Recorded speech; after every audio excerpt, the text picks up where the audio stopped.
Welcome to the special bonus episode of the First Read Ultimate Spider-Man podcast, where we usually break down Bendis' iconic run on Ultimate Spider-Man, issues 1 through 160 in Earth 1610. I'm Zach, and I'm joined by Absolute John. Absolute John and Absolute Zach. That's a hint to what we're going to be reading today.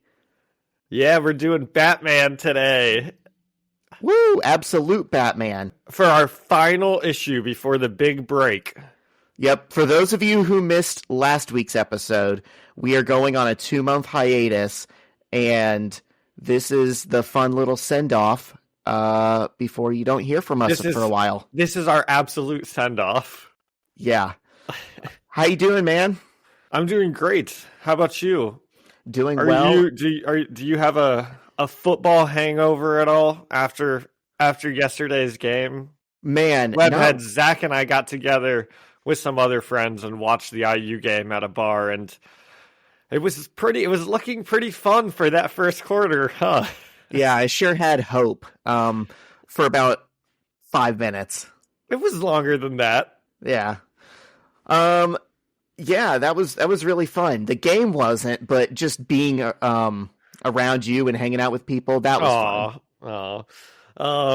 Yep, it was a pretty good time. And then we were supposed to pod yesterday afterwards, but I got absolute drunk and wasn't able to. What's up with you guys? Is Shyla gonna hop on and talk Batman with us today? Oh, dude, I I'm ruined sorry. it. She was gonna hop on with us last night. We were gonna have, but now she's at church or something. Yeah, it's the Lord's Day, you know. I was gonna have her talk sports with us too, because this just happened serendipitously. I didn't even realize it was like the anniversary of it or anything. But so last week she was watching Space Jam 2 with LeBron James and was asking me, you know. Oh yeah, you were telling me something about this yesterday. She was asking me all kinds of basketball questions. You know, someone would make a cameo and she'd be like, "Who's that?" And I'd be like, "I think that's Klay Thompson, but you know, I don't really watch NBA that much." But it got me in a basketball mood, and then I would say that you might say you had a basketball Jones. Yeah, I was jonesing for it. Okay, and I, to my credit, I was right. I was like, I think that's Klay Thompson, and then they'd instantly be like, "What do you think, Klay?" And I'm like, "Hell yeah." Anyways, the next day, I picked what we watched, and it was that Netflix documentary from a few years ago about the Malice at the Palace. Oh, I can't watch stuff like that.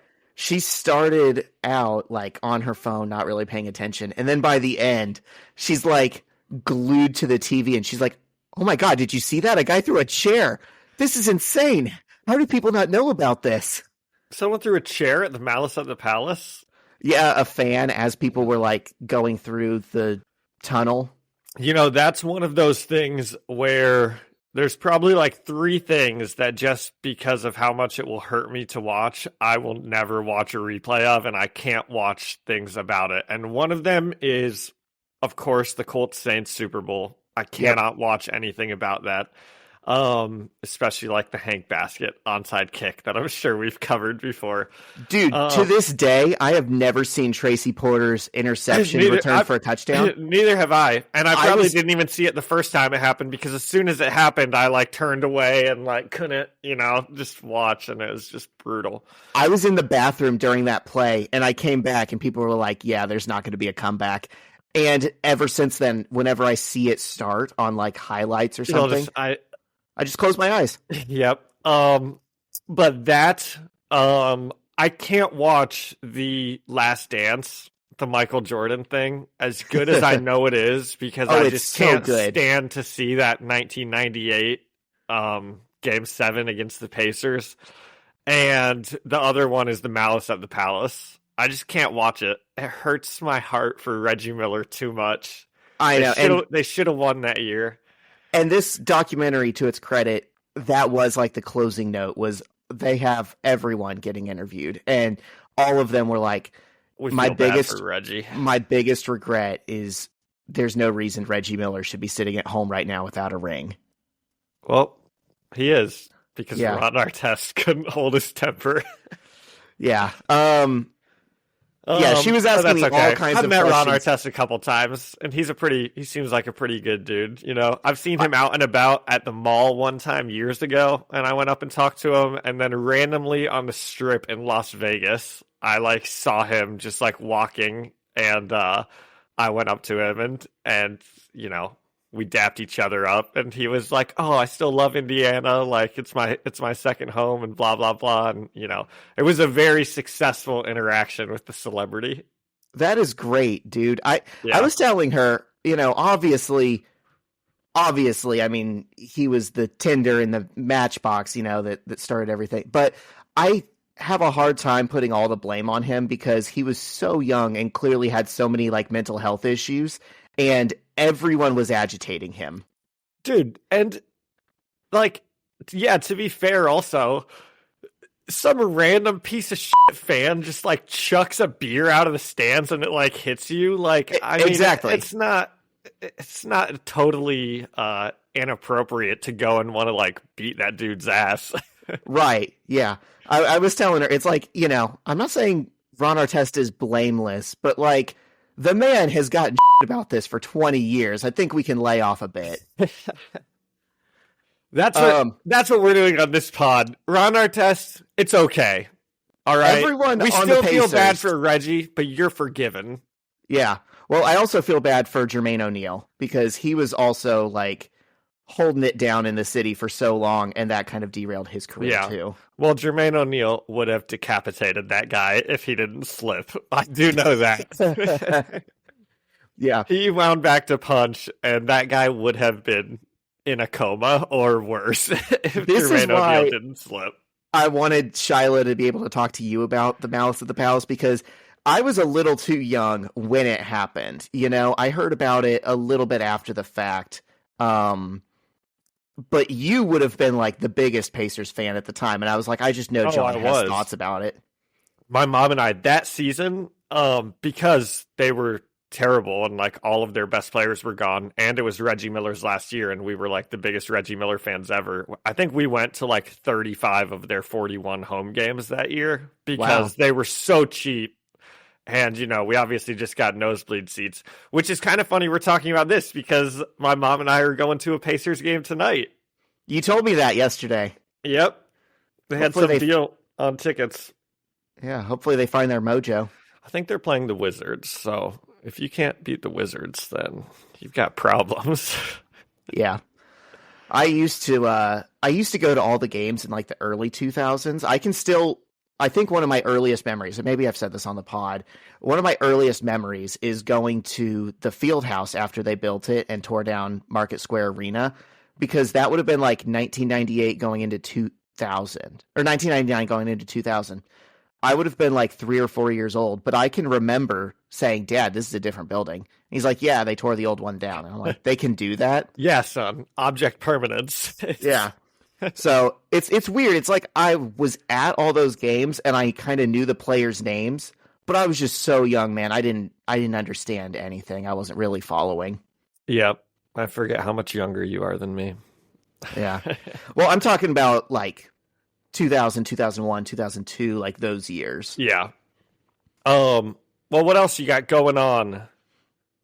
Dude, not much. Not much at all. All right. Exciting stuff. Should we get into this absolute episode? Let's get into some Batman. Dude, I'm gonna throw down a challenge for us today. I think this will be funny. Let's see if we can go the whole episode without mentioning the wall crawler's name. Let's see if we can be the number one podcast about him. The number one wall crawling podcast that doesn't mention the wall crawler.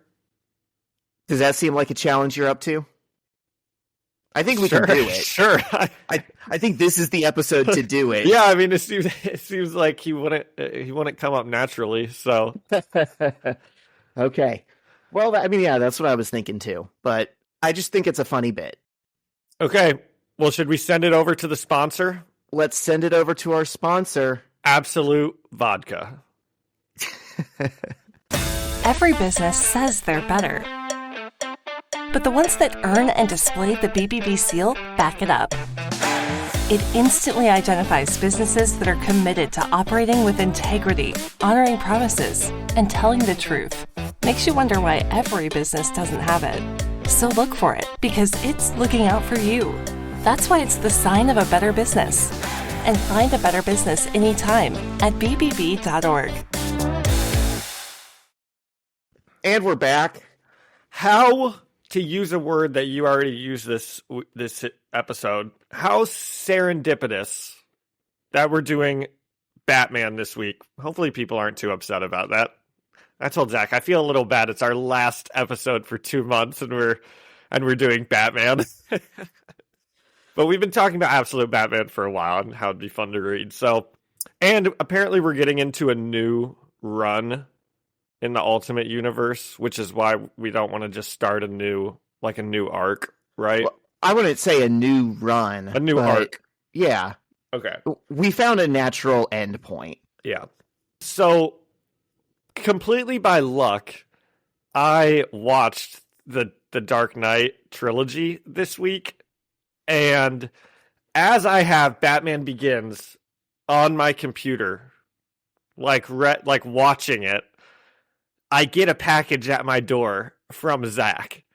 And I open up the package, and it's Absolute Batman comics that I was not expecting at all. So it was pretty, sometimes we're just on the same wavelength. I was just about to say, we're on a wavelength, man. Yep. That is also funny because I mean, obviously I knew we were doing this, but so it wasn't quite just a random coincidence, but I have been saying ever since it came out, really, that I want to rewatch the Robert Pattinson Batman movie. And I did that the other day. And I kind of think maybe it inspired some of the stuff, at least, in this Absolute Batman. And if we have time at the end, I'd love to talk about some things that I noticed in that Robert Pattinson movie. It's just so good, man. Absolutely. Well, I need to rewatch that one then, because I've only seen that one once, and I watched it on like a cam quality, Oh yeah, no. So it was like really dark. It was like even darker than it is normally, and I didn't get the full experience of it, I don't think. Yeah, it is so dark. You have to watch it in a dark room and on a good TV, but it's cinema. Well, should we talk? I had some things to say about The Dark Knight Rises also. Sure. Yeah, let's talk movies before we get into comics. Well, all of those movies are just so good. I know we've talked about it before, but they're just like another level of good from the comic book movies that you get like now. Right. And they're but Zach, I know that people love it when we talk politics. This is the number one politics webhead podcast. I almost blew it for us. But gosh, Christopher Nolan's politics in those movies are so interesting to think about, because especially that The Dark Knight Rises, I mean, the whole movie is kind of about like, killing the rich. Yeah. But there's some pretty interesting lines that I had never quite heard correctly, and here's one of them. Here's what I'm going to say. When Bane is coming in to rob, to steal from the New York Stock Exchange, and he's beating up that guy. And I always thought forever that guy says, he's like, "Why are you here? There's no money here." And then Bane says, "Then why are you people here?" That's not what that guy says. It's very different, but I think it really changes the meaning. He says, "There's no money you can steal here." And Bane says, "Then why are you people here?" So it's almost like, right? Is Bane based? Who knows? But he's kind of saying those people aren't just there for money. They're there stealing money from the people, right? Yeah. And then most of that movie is pretty like heavy-handed against the rich. The only thing that does make you question it at the end, though, is Bane is the terrorist, and he's the one saying all these things. So it's like, oh man, it'd be really interesting to just talk to Christopher Nolan and actually see what his politics are and what points he was like trying to make. What he was going for. Yeah. But then you also have, Robin, who quits the police force at the end because he's like, the cops can't get anything done, right? I always forget that he's even in that movie. Yeah. And then here's the other thing that I wanted to make a special note of. Hans Zimmer does the music for that. And wow, the themes are just such bangers. And that actually, I was looking up Hans Zimmer stuff afterwards, and he Pirates of the Caribbean, Inception. That's the next thing I was going to say. Is I saw he did Pirates of the Caribbean, and I watched a couple of those movies also last week. Wow, man, they're also. I mean, those movies aren't as good, but the themes in those are just so good. Absolutely, the main Pirates of the Caribbean theme is like one of the best. Hyped. One of the best movie scores ever. It definitely is. I can still remember one of my favorite memories, like, of my life, just like pure fun bliss, is we were on vacation around Christmas time in Florida, and my parents had bought like a tubing experience, like someone's was going to pull you on the back of their speedboat in the ocean, and you're on an inner tube, you're just bouncing with the waves. And as she's doing it, my sister is back there the whole time just singing the dun dun dun dun dun dun dun dun dun. It was just so fun. That is awesome. Yeah, I was definitely like humming it around, and I was cooking breakfast while I was like watching it and just doing little dances. I know we've talked on this pod before a long, long time ago about how fire all of John Williams themes for films are. I kind of hate for Hans Zimmer that John Williams exists, because he's like kind of the Scottie Pippen, right? Like people forget how good Hans Zimmer is, and in any other timeline he would be like the composer of our era. I was not thinking that exact same thing, but I was thinking like, oh, I wonder, because we have talked about how John Williams is probably like the GOAT, and he probably still is. Yeah. Because just based on like numbers of big name scores, because as I was looking through the Hans Zimmer scores, I don't really remember Inception, except it's like,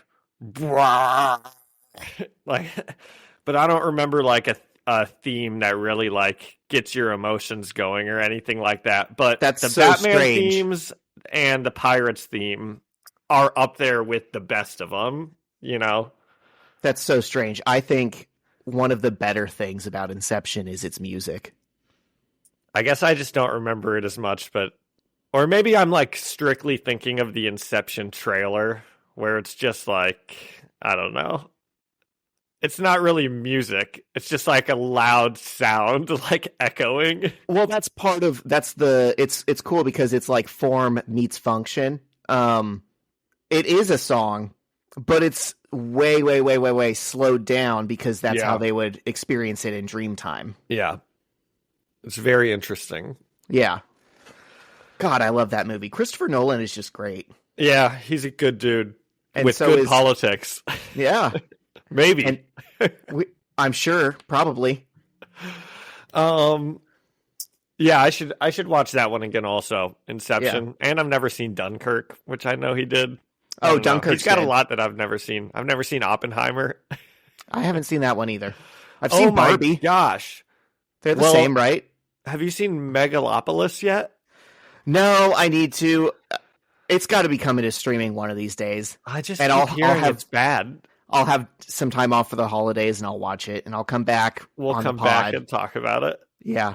Just like you will, be laid up with a wired jaw and have nothing better to do than binge Evangelion. Yes. That's what I'll do.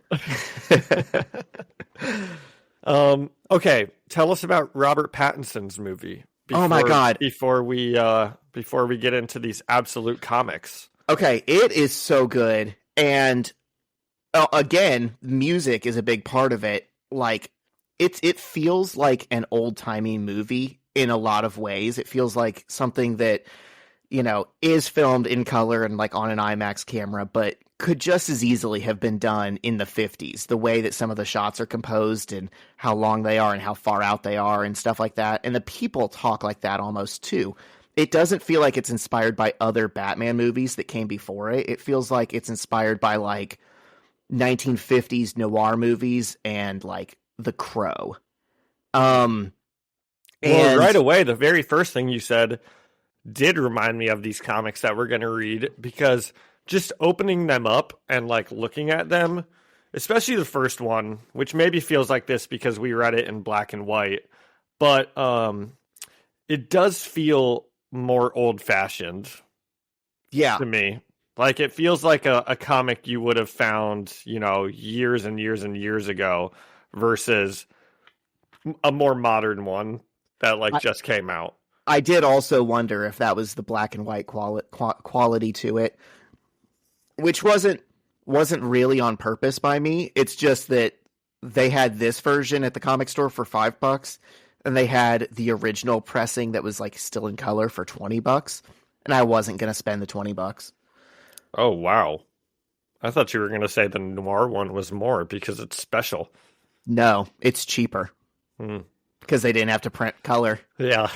But so the music for this Batman movie, it's almost never actual songs and like soundtrack or whatever. It's more like people get musical cues. So every time you hear Ave Maria, the Riddler is like somewhere in that scene, even if you don't know he is, even if you are looking from his point of view, Ave Maria means like the Riddler's is here. And then at the very end, I'll give this one a rewatch. When they have him in the jail cell, he starts singing it, and it's just like, ooh, that's interesting. It also has a lot of politics, the mayor's dirty. Oh yeah. The chief of police is dirty, the DA is dirty, everyone's dirty. And that's just Batman. Yeah. What else was I going to say? It's just so good. Even the things, so it really plays to its strengths, I feel, because if I had to choose one area that the movie kind of is less good at, I would say it's the dialogue. So how do they get around that? Most of the movie just isn't dialogue. They just don't talk that much. So you don't realize, when the dialogue is kind of cheesy or clunky, because there's not that much of it. More of it is about like the atmosphere and the mood and the action and the mystery. Okay, well, 2 months from now, I'll let everyone know what I thought of this movie again. Yeah. That's not a great selling point for me. Okay. But I'm sure it's still great. You know what I remember about it? What's that? Robert Pattinson's black eyeshadow. Yeah. Well, that's the other thing. I like that they include that because Christian Bale obviously had that also, but they don't ever show him with his little eyeshadow without his mask on. Yes. And I like that they show Robert Pattinson like that. That's the other thing. I don't think Robert Pattinson is a good Bruce Wayne. Robert Pattinson. I don't think he's a good Bruce Wayne at all, but I think he's like the best possible Batman, if that makes sense. Like the Bruce Wayne aspects of this movie are like the most toned down. You barely see him do anything. He doesn't act like a billionaire. He's not out being a, playboy at night. He's just locked into Batman mode. So I do think that's one area that like Christian Bale obviously has him over on. Yeah. All right, let's get into these. Now I'm hooked on Batman. I know, me too. I think that's like the Batman that we get in this issue also. I think that too. So that was all to say, a lot of times we criticize Marvel for when a movie comes out, they have to make a comic of it, right? Like right now you can go out and there's Deadpool and Wolverine comics on shelves because they think people are going to want to read it because of the movie. I think this was a good example of looking at a well-done movie and saying, how can we capture that essence in a well-done comic? Zach, did you see the big Marvel news that happened? What was that?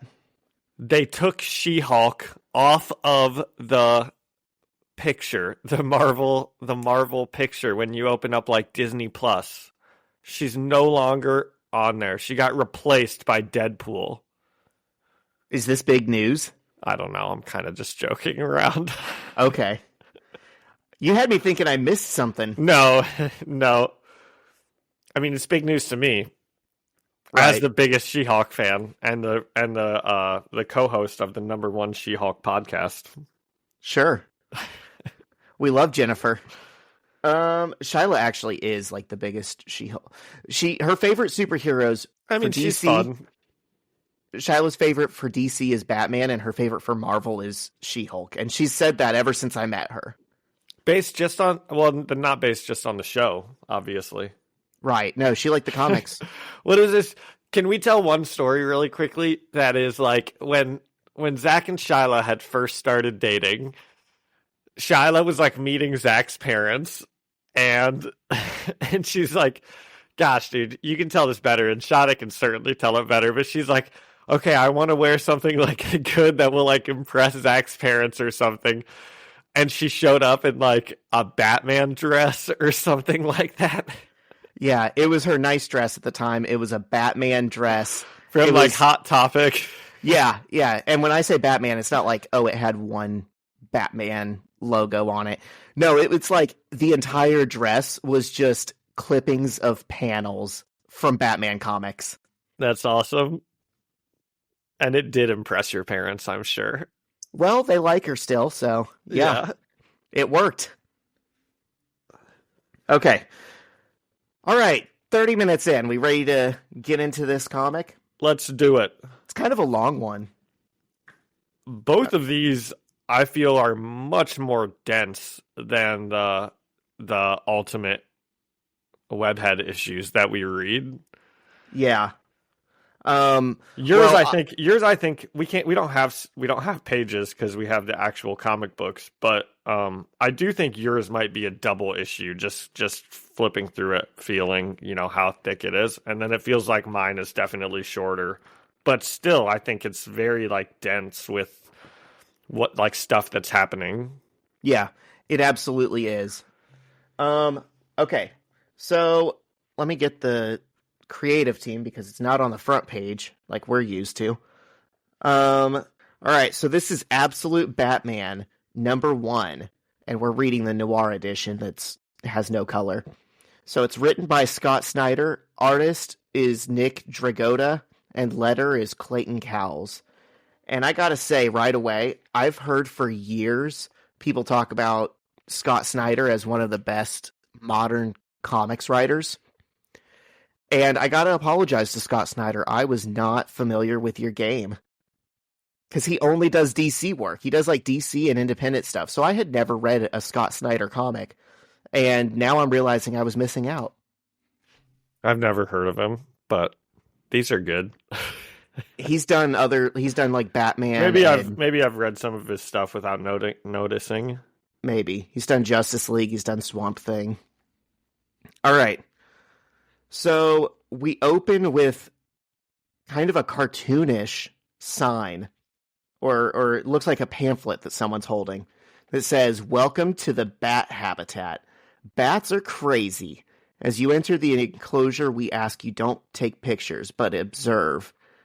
And it's just a little cartoon bat. And you can tell this is like someone is at like a zoo or something. And we see a little kid, and his dad says from off panel, "Bruce, there'll be plenty of time for bats later. Come on, let's start." And they're at the Gotham Zoo. And then you flip the page, and this arc is called The Zoo, Part 1 of 5. Dude, I'm the dumbest man on earth. I thought it said The 200. And I'm like, oh, okay, interesting title. Don't know where that's going. You are a dumbass. It looks like a 2 to me. That's funny. Oh, man. Wow. This is why we should stick to the wall crawler. Okay. So we get another panel. I'm hooked. Something's happening at the zoo. Bruce Wayne's a little kid. Who would I bet I can guess it.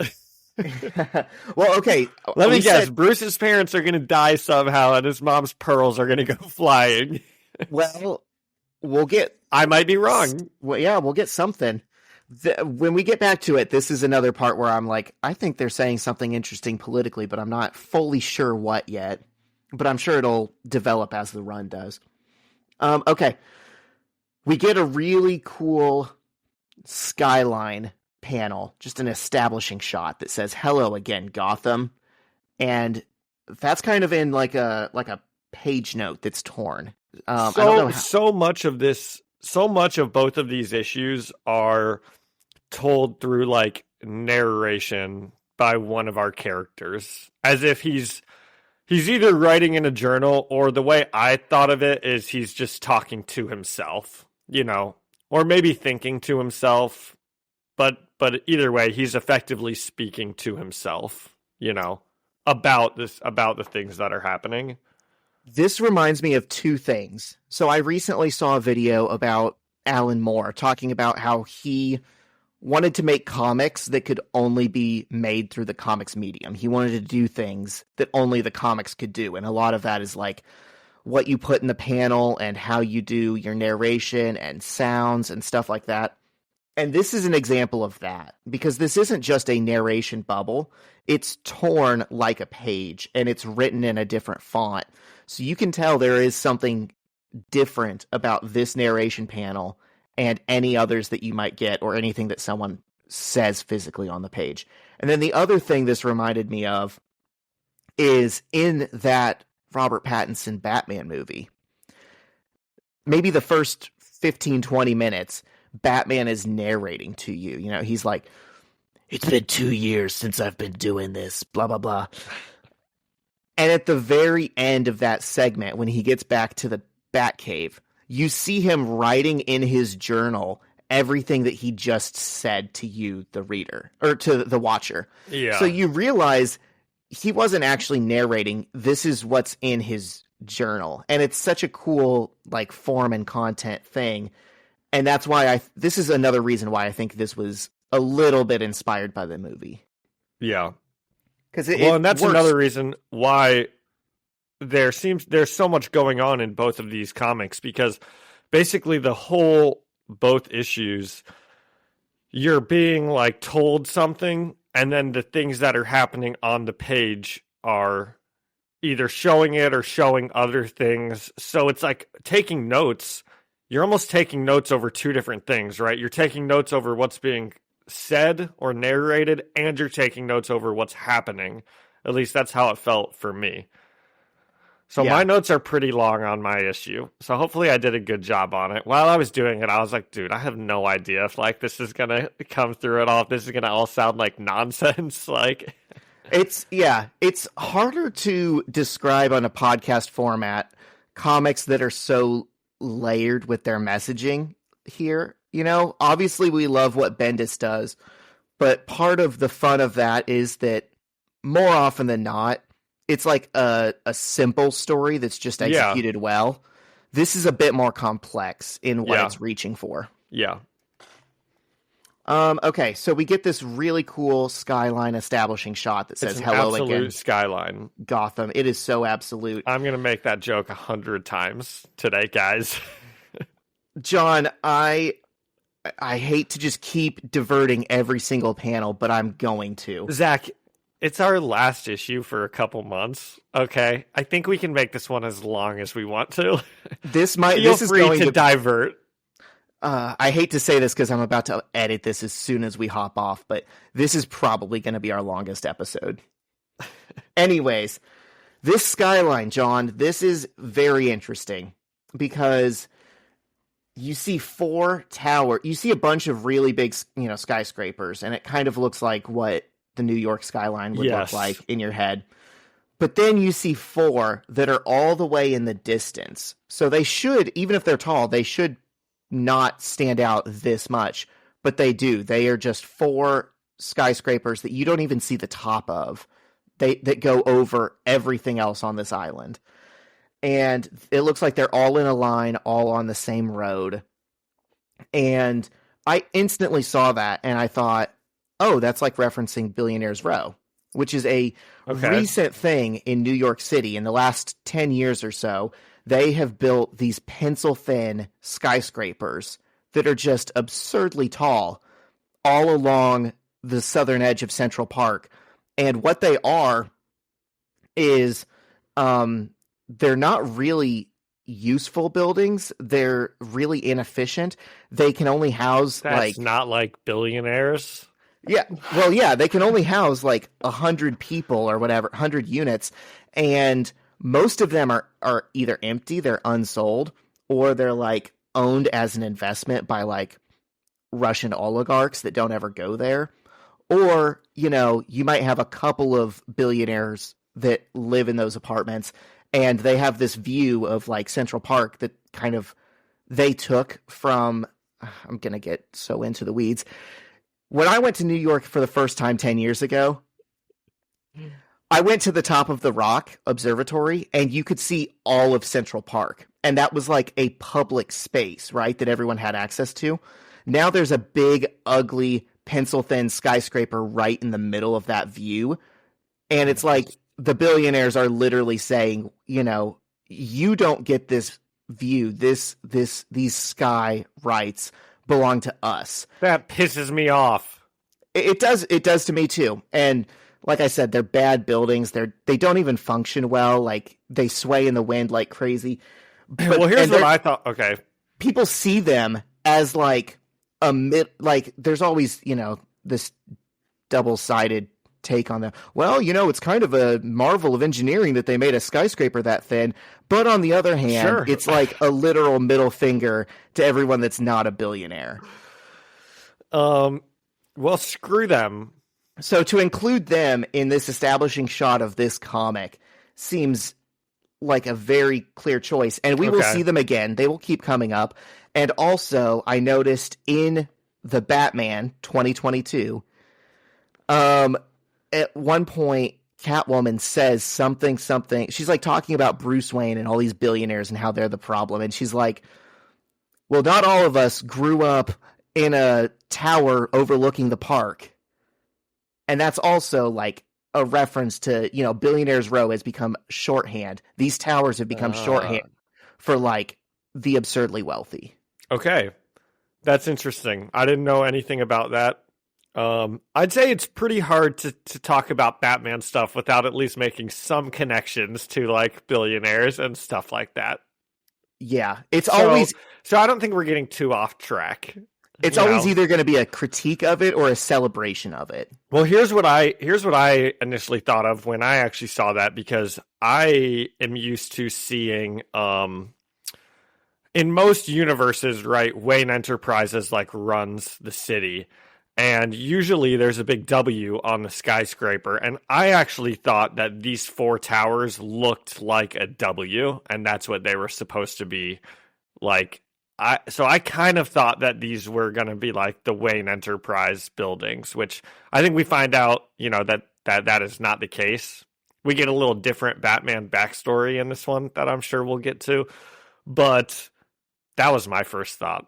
I was like, oh, it looks like a big W. That must be like Wayne Enterprises. That's so interesting.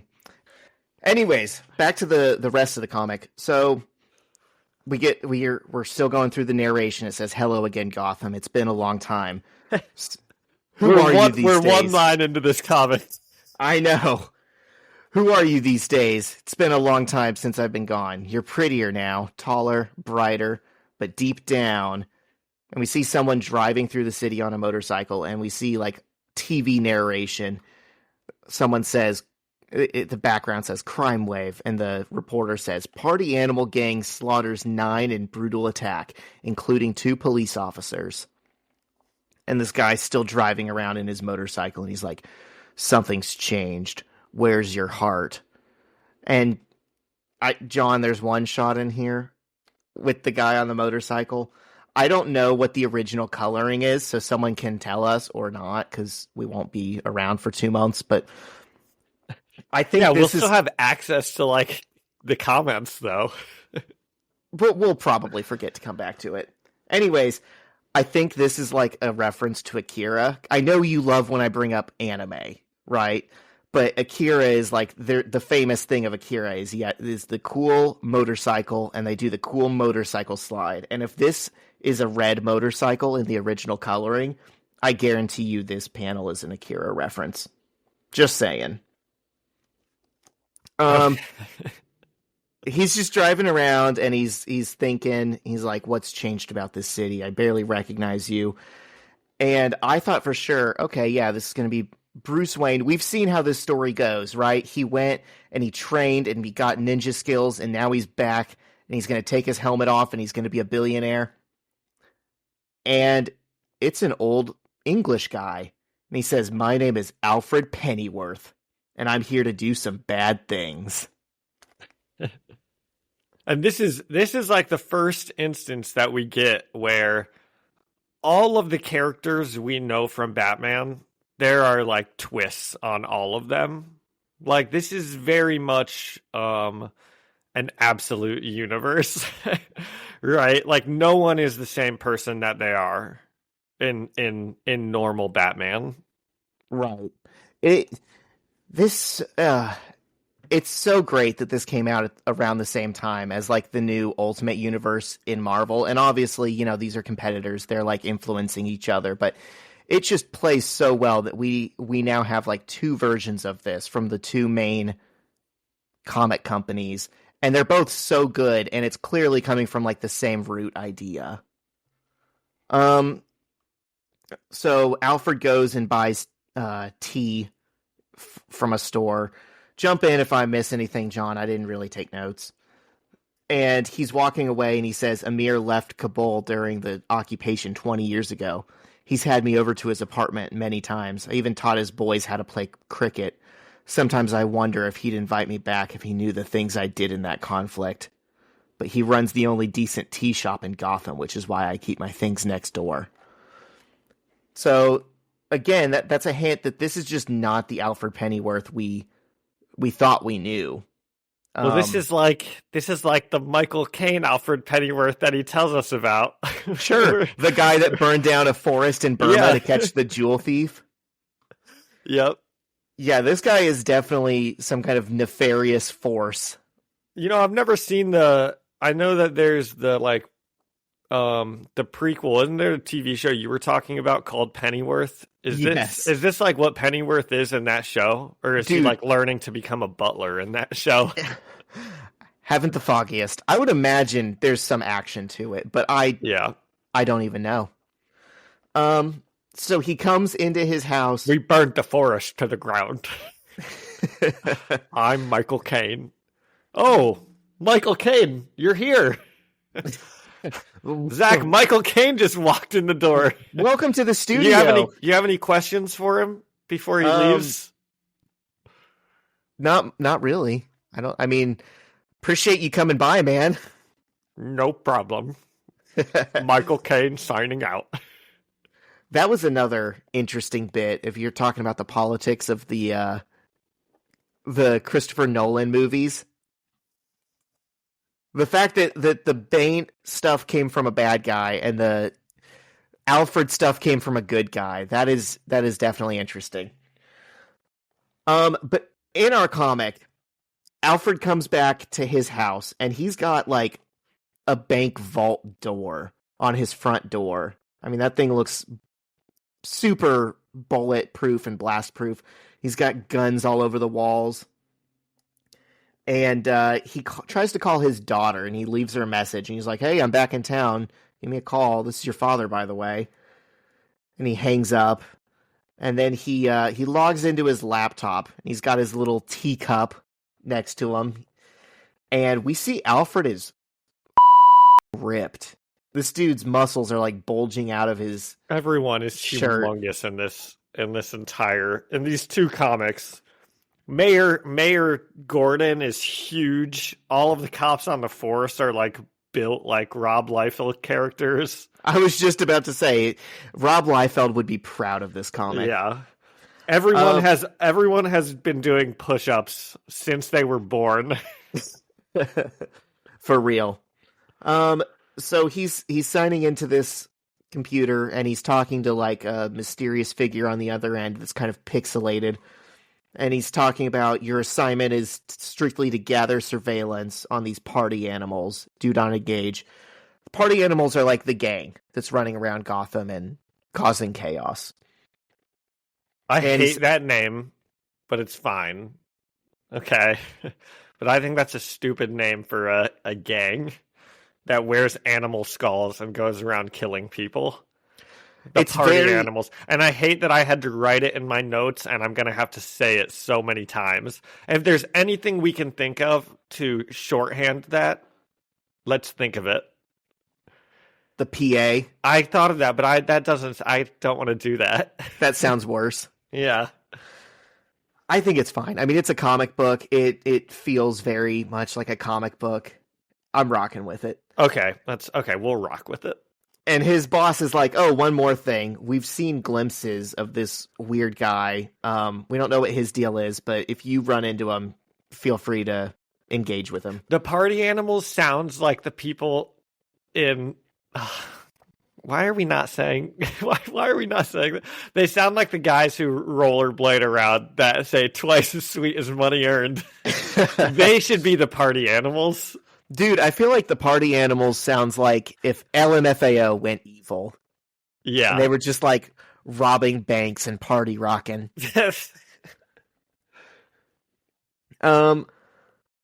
Okay, so Alfred goes back out. He puts his gun in his pocket and he starts going back out. And we see when he went into his house, he chained up his bike outside, and he comes back out and the chain is broken and his bike is gone. He's like, I hate this town. And then we cut to a new scene at Croc's gym. That's what it's called. And I'm like, oh, okay, interesting. And someone is punching a punching bag. It's very Steve Rogers at the beginning of Avengers. Yep.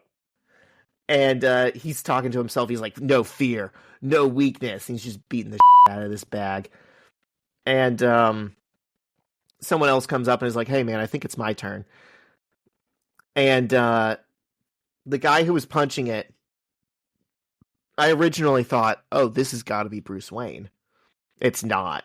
The dude talking to him, who's 3 times his size, is Bruce Wayne. And the guy's like, a sweet emo Robert Pattinson haircut. He does. And the guy's like, sorry, Bruce, I was just keeping it warm for you. And he's like, I've got a big date tonight. And Bruce Wayne's like, don't worry, love is in the air. Now move. Oh, that's why the guy is like, as he's punching, he's like, tonight you are and then Bruce interrupts him. So I wonder what he was going to say. He's like talking himself up. He's like, you're a king. You're a stallion. You animal. You could beat up Rocky. And Bruce goes over and just like hits this thing a few times, and it looks like he's absolutely rocking the out of it. We've got big ass sound bubbles that are like boom, boom, boom, crack. Well, I think it's to show just how hard Bruce is hitting it, because this other guy, when we see him, we're like, wow, this guy's beating the hell out of this bag. And then Bruce walks up and hits it like one time, and the bag just explodes. Yeah. And we're starting to see, as he's punching, he's like having flashbacks to the day at the zoo that we got in the first shot. And someone's talking. He's like, what have we learned, class? And it's his dad is like leading. We realize it's like a class trip to the zoo. And his dad is either the teacher or the chaperone. And he's talking to him. And they're looking at a lion. And he's like, what have we learned? And Bruce says, that this guy has the life. And that his dad's like, enlighten us, Bruce. And it says, well, it says here that he sleeps 20 hours a day, plus he gets fed prime rib 3 times a day, and he never has to be afraid of anything. And the dad says, fair. He might be coddled, but he'll never affect anything. He'll never mean very much. And Bruce says he doesn't have to go to school. And his dad says the boy to his father, the teacher. And John, I just feel like they could have had him talk about any animal and say anything about it. And instead he's talking about how a lion, like the top of the food chain, gets to be so lazy and entitled and gets, fed prime rib 3 times a day and just gets to sleep.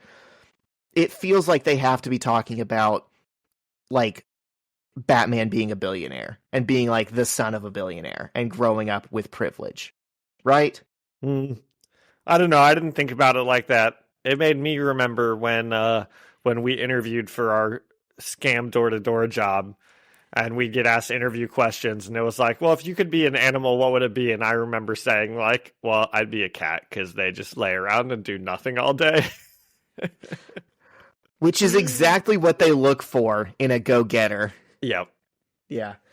And this also does tell us, in this universe, Thomas Wayne is not a billionaire, it seems. He's a school teacher.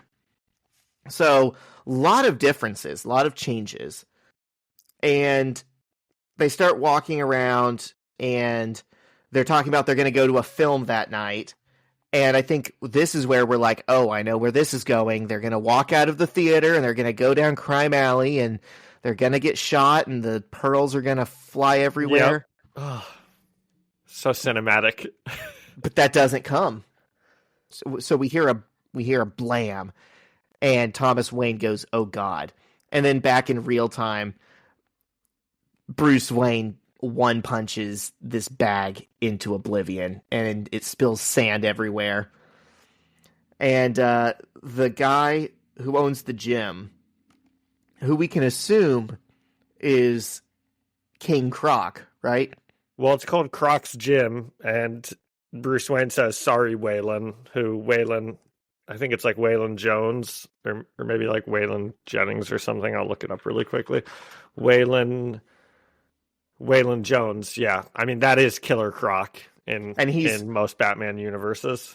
And he's holding an alligator or crocodile or something, and he's got a snake around his neck. And he's like, really, Bruce? And he's like, okay, let's make it 90 for the bag, 30 for the sand. And Bruce is like, what? The sand comes in the bag. And he goes, for the cleanup of the sand, my friend. My time is costly these days. And I'm just like, oh, this is pretty cool. They've got a little banter. They know each other. They have a relationship in life outside of just, whatever their superhero paths are going to be. And he says something, Ozzy hooked me up with the exotic pet license. And he goes, Ozzy Way? He's going to get busted any day now. Who is that? No, he's saying Ozzy Way, like he's calling Waylon Way. He's asking him Ozzy, like a question, and then he's calling the other guy Way. But so this is Oswald. This is Oswald Cobblepot. Yep. Okay. We get to hear a lot about we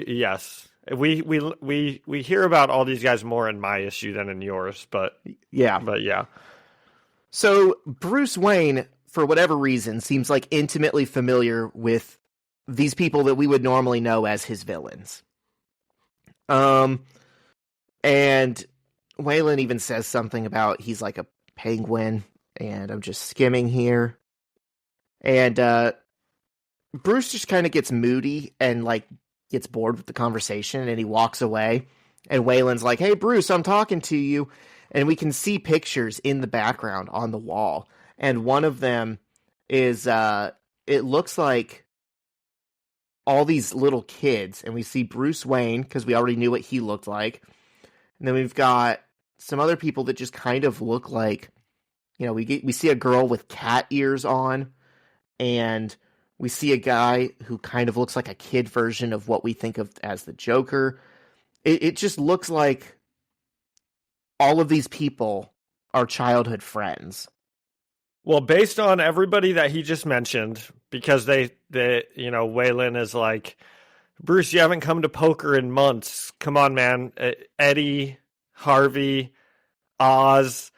I'm even trying to get Selena And then we see this picture. So this is obviously all of them as kids, right? I'm going to go through it. We've got Bruce, Selena, Waylon, Eddie, Harvey, and Oz. Oh, this kind of annoys me that that's everybody, because I was pretty certain that that little with the big smile is going to be the Joker. But maybe it's not. Because they just if everybody they just mentioned is in that picture, then that means none of those guys are the Joker. But we'll see. I don't know. We see some kids that I'm like, that guy's got a real Joker smile on him. We're over here judging children, like, yeah, that's gonna be an evil sick. Eddie being Edward Nygma, and Harvey being Harvey Dent. John, I love that our dynamic is flipped in this episode, where I'm like looking over at you like, hey, does this sound like a Batman thing? Yes, it does, because we're in a Batman comic. Yeah, but you know more about Batman. Yep.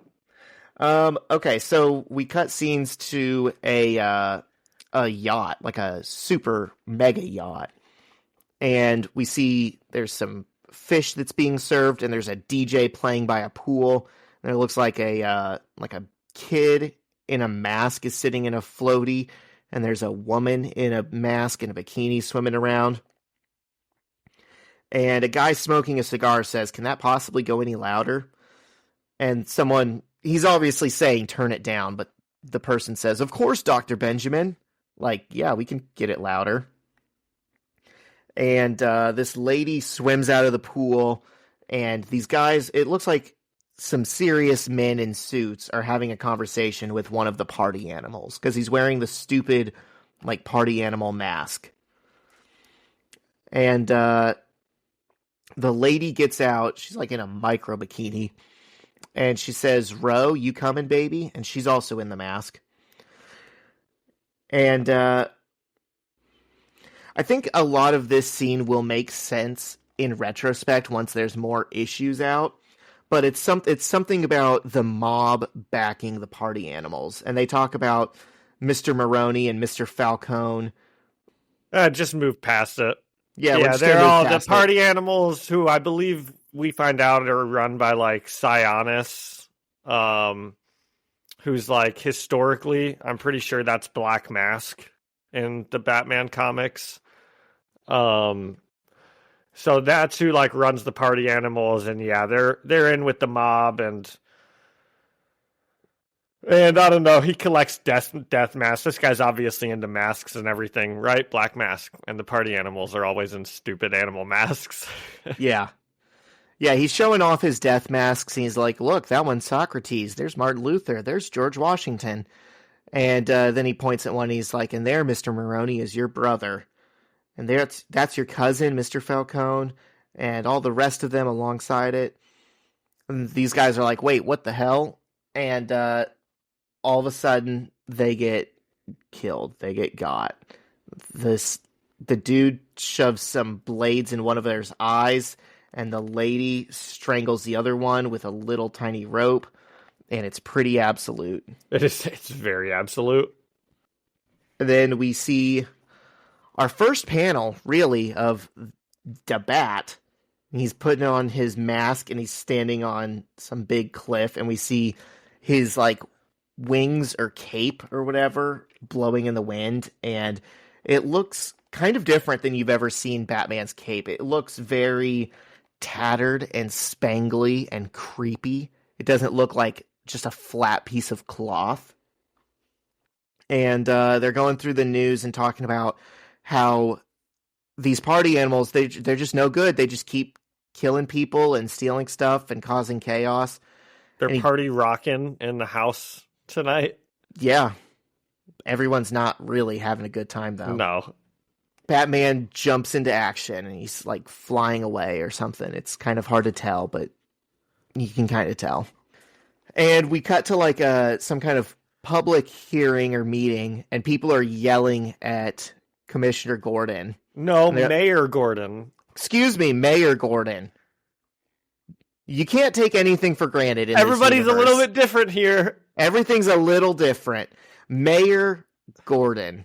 Good for him. People are like, you're a disgrace, step down, blah, blah, blah. This is a joke.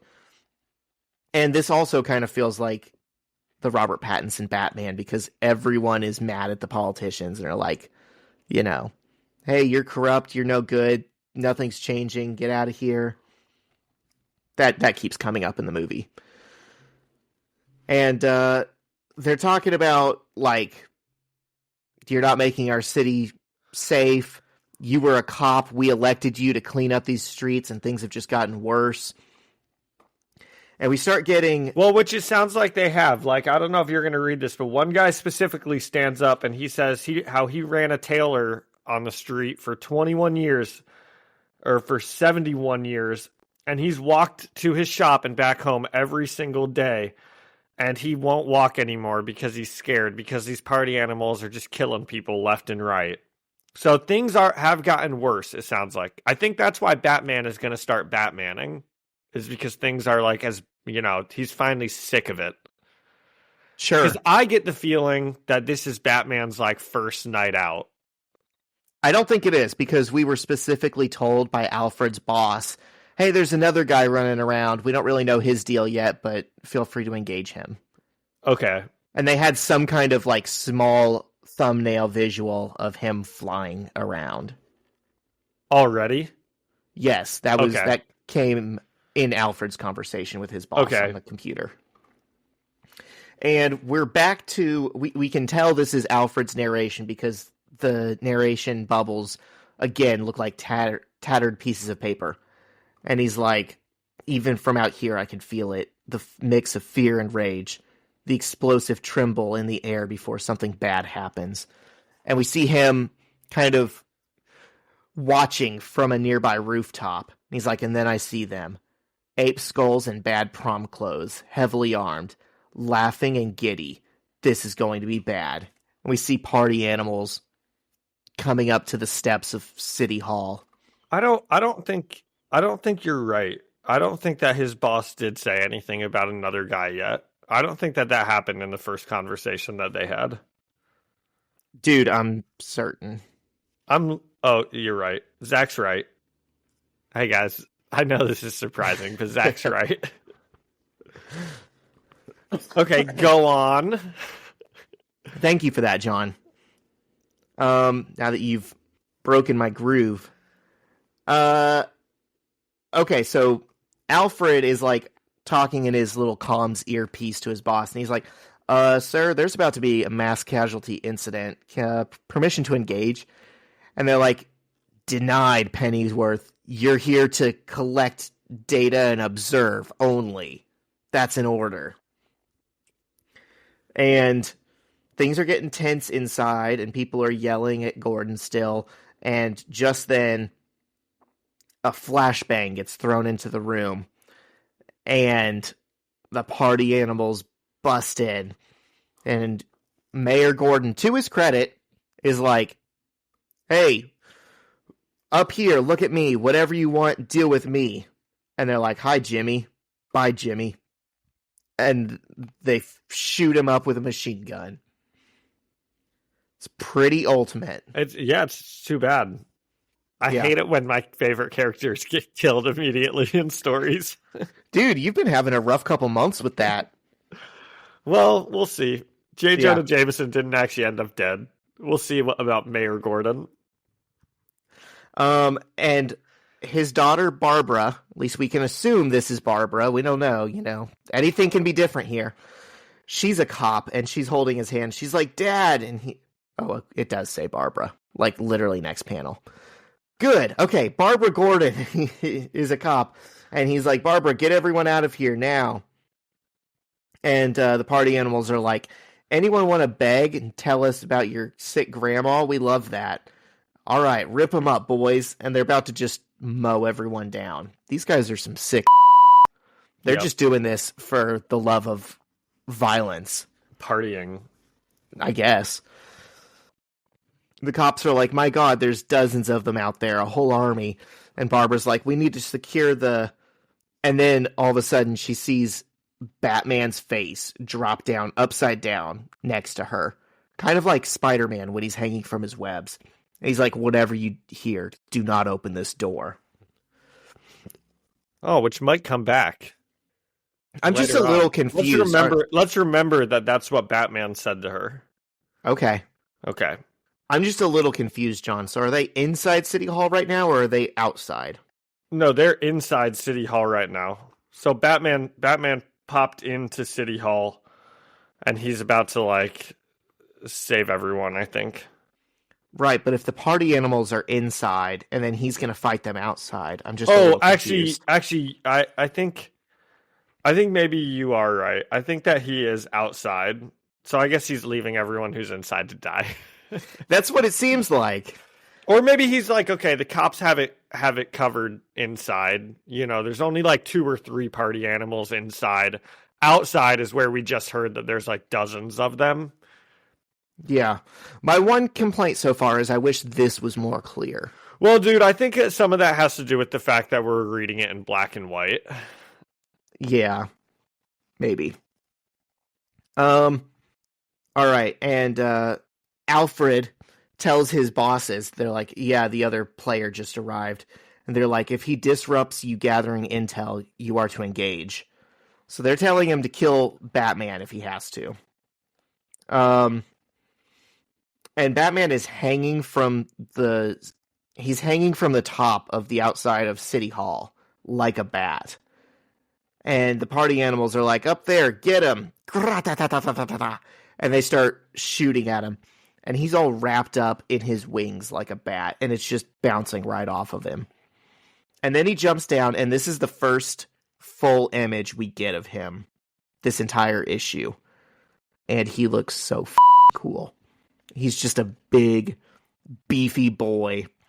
And his chest emblem, I know we already said this. We knew this from the promotional artwork. It's just this massive rectangle. It's never been bigger, and it's never been more rectangular. It's so absolute. It actually is pretty cool. I love it. I loved it from the first time I saw it. So do I. And I love him like webbed up like a bat, you know, hanging upside down with the bullets all pinging off of him.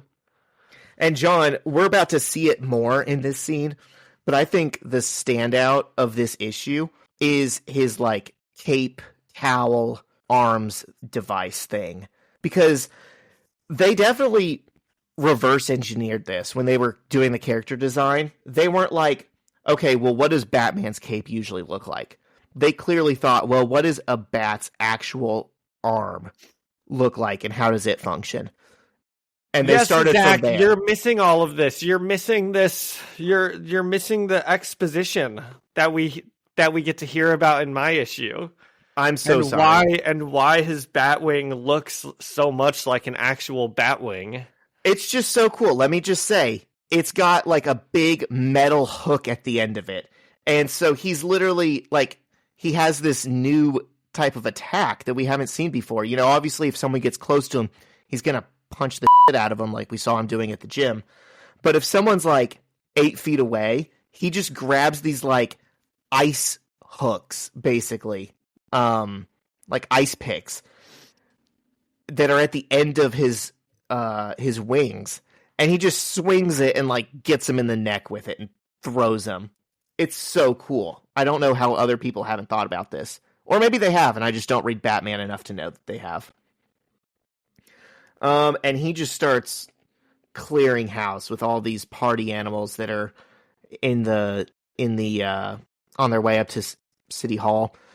Looks like he grabs one of them by the lower jaw and just yanks him down. He throws another one into a light post.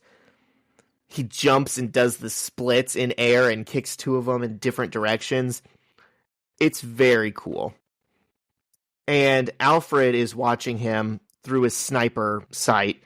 Boss asks him, is the other player disrupting the scene? And Alfred's kind of watching him, and he's like thinking to himself, whoever you are, you've got flair, I'll give you that. And he tells the boss is still gathering data. He's like, all right, big guy, let's see what you can really do. And we see the setup where Batman is on the top of the stairs, and there's a bunch of party animals chasing him from the bottom. And they're running up, and Alfred's like, okay, well, this is where they're going to get you. Your luck's going to run out here, buddy. And Batman takes the tops of the bat ears on his mask, right? He grabs both of those and pulls them out, and they're f***ing knives. That's where he keeps his knives, his, like, batarangs. John, is that a regular Batman thing? Does he do that often? No, he's got a lot of like weaponry attached to his suit here that is pretty new. It's so cool. Everything that you would have previously assumed is just like an aesthetic flair, now all of a sudden has some super scary tactical use. And so he's throwing these, and they're like, it's like Captain America's shield, right? They're bouncing exactly how he wants them to. They're like ricocheting against people. And even though they're super sharp, he's not killing anyone, but he's coming damn close to it. He like knows exactly how bad he's hurting everyone. And he starts fighting them, and Alfred's thinking to himself, oh, you've trained mixed martial arts, your own blend. Muay Thai, Brazilian Jiu-Jitsu, but you're a striker above all. Brutal yet precise. You're putting on a show. A leg stomped on so everyone hears the crack. An arm snapped over your knee, sending a message. You're enjoying it too. And the knife work, my lord. So bloody, yet you miss each artery by just enough. No fatalities at all. Not one. So an idealist. Bloody hell. And this is all, like, overlaid with just some of the bloodiest, coolest action shots you've seen.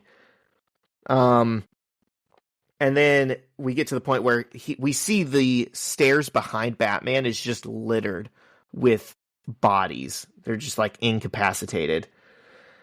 And we see a big fat coming up the stairs, and he tells the other guys that are still standing around, move. And he pulls out a butcher's knife, and he says, this hand has killed more people than you can count. Now I'm going to give you one chance. Get the out of our way.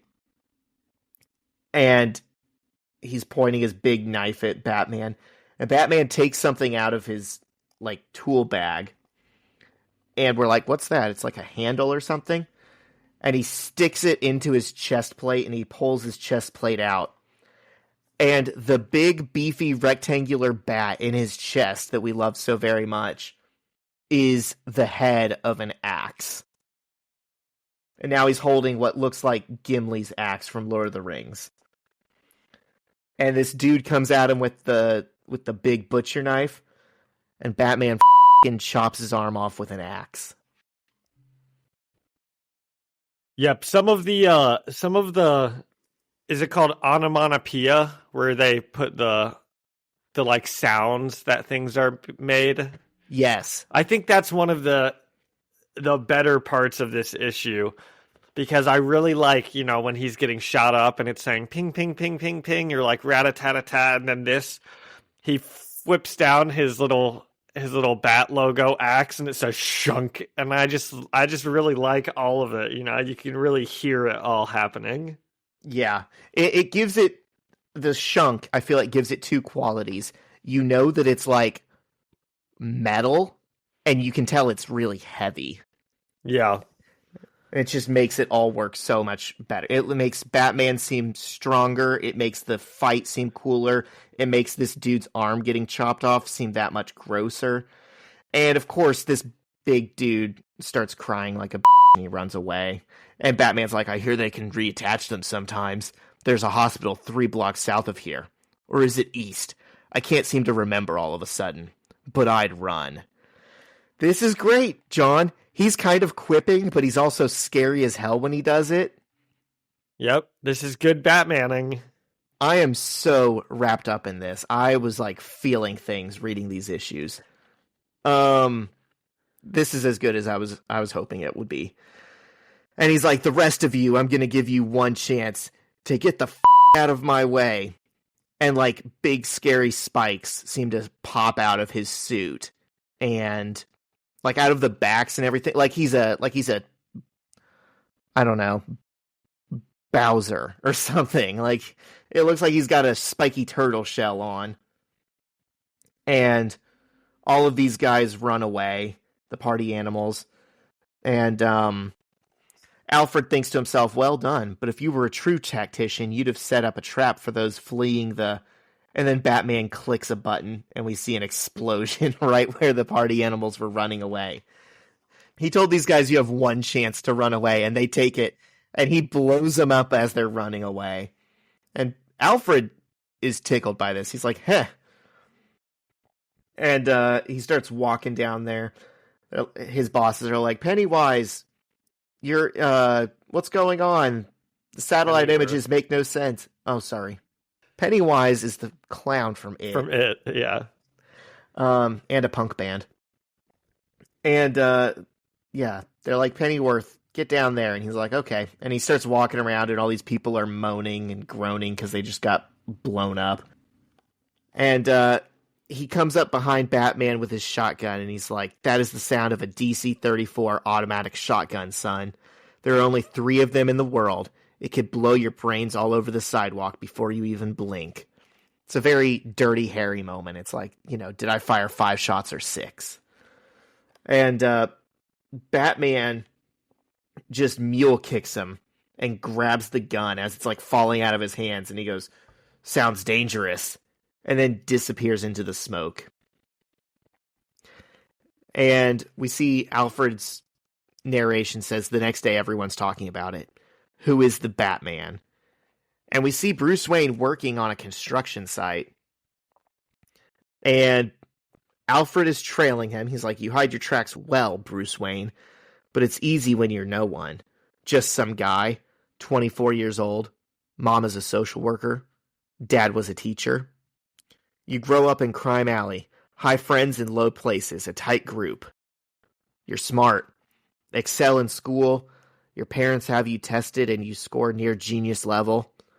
Then in 5th grade, you win a student engineering competition, creating a mobile, collapsible bridge that can be used to bring aid to locations hit by catastrophic damage from war, cataclysm.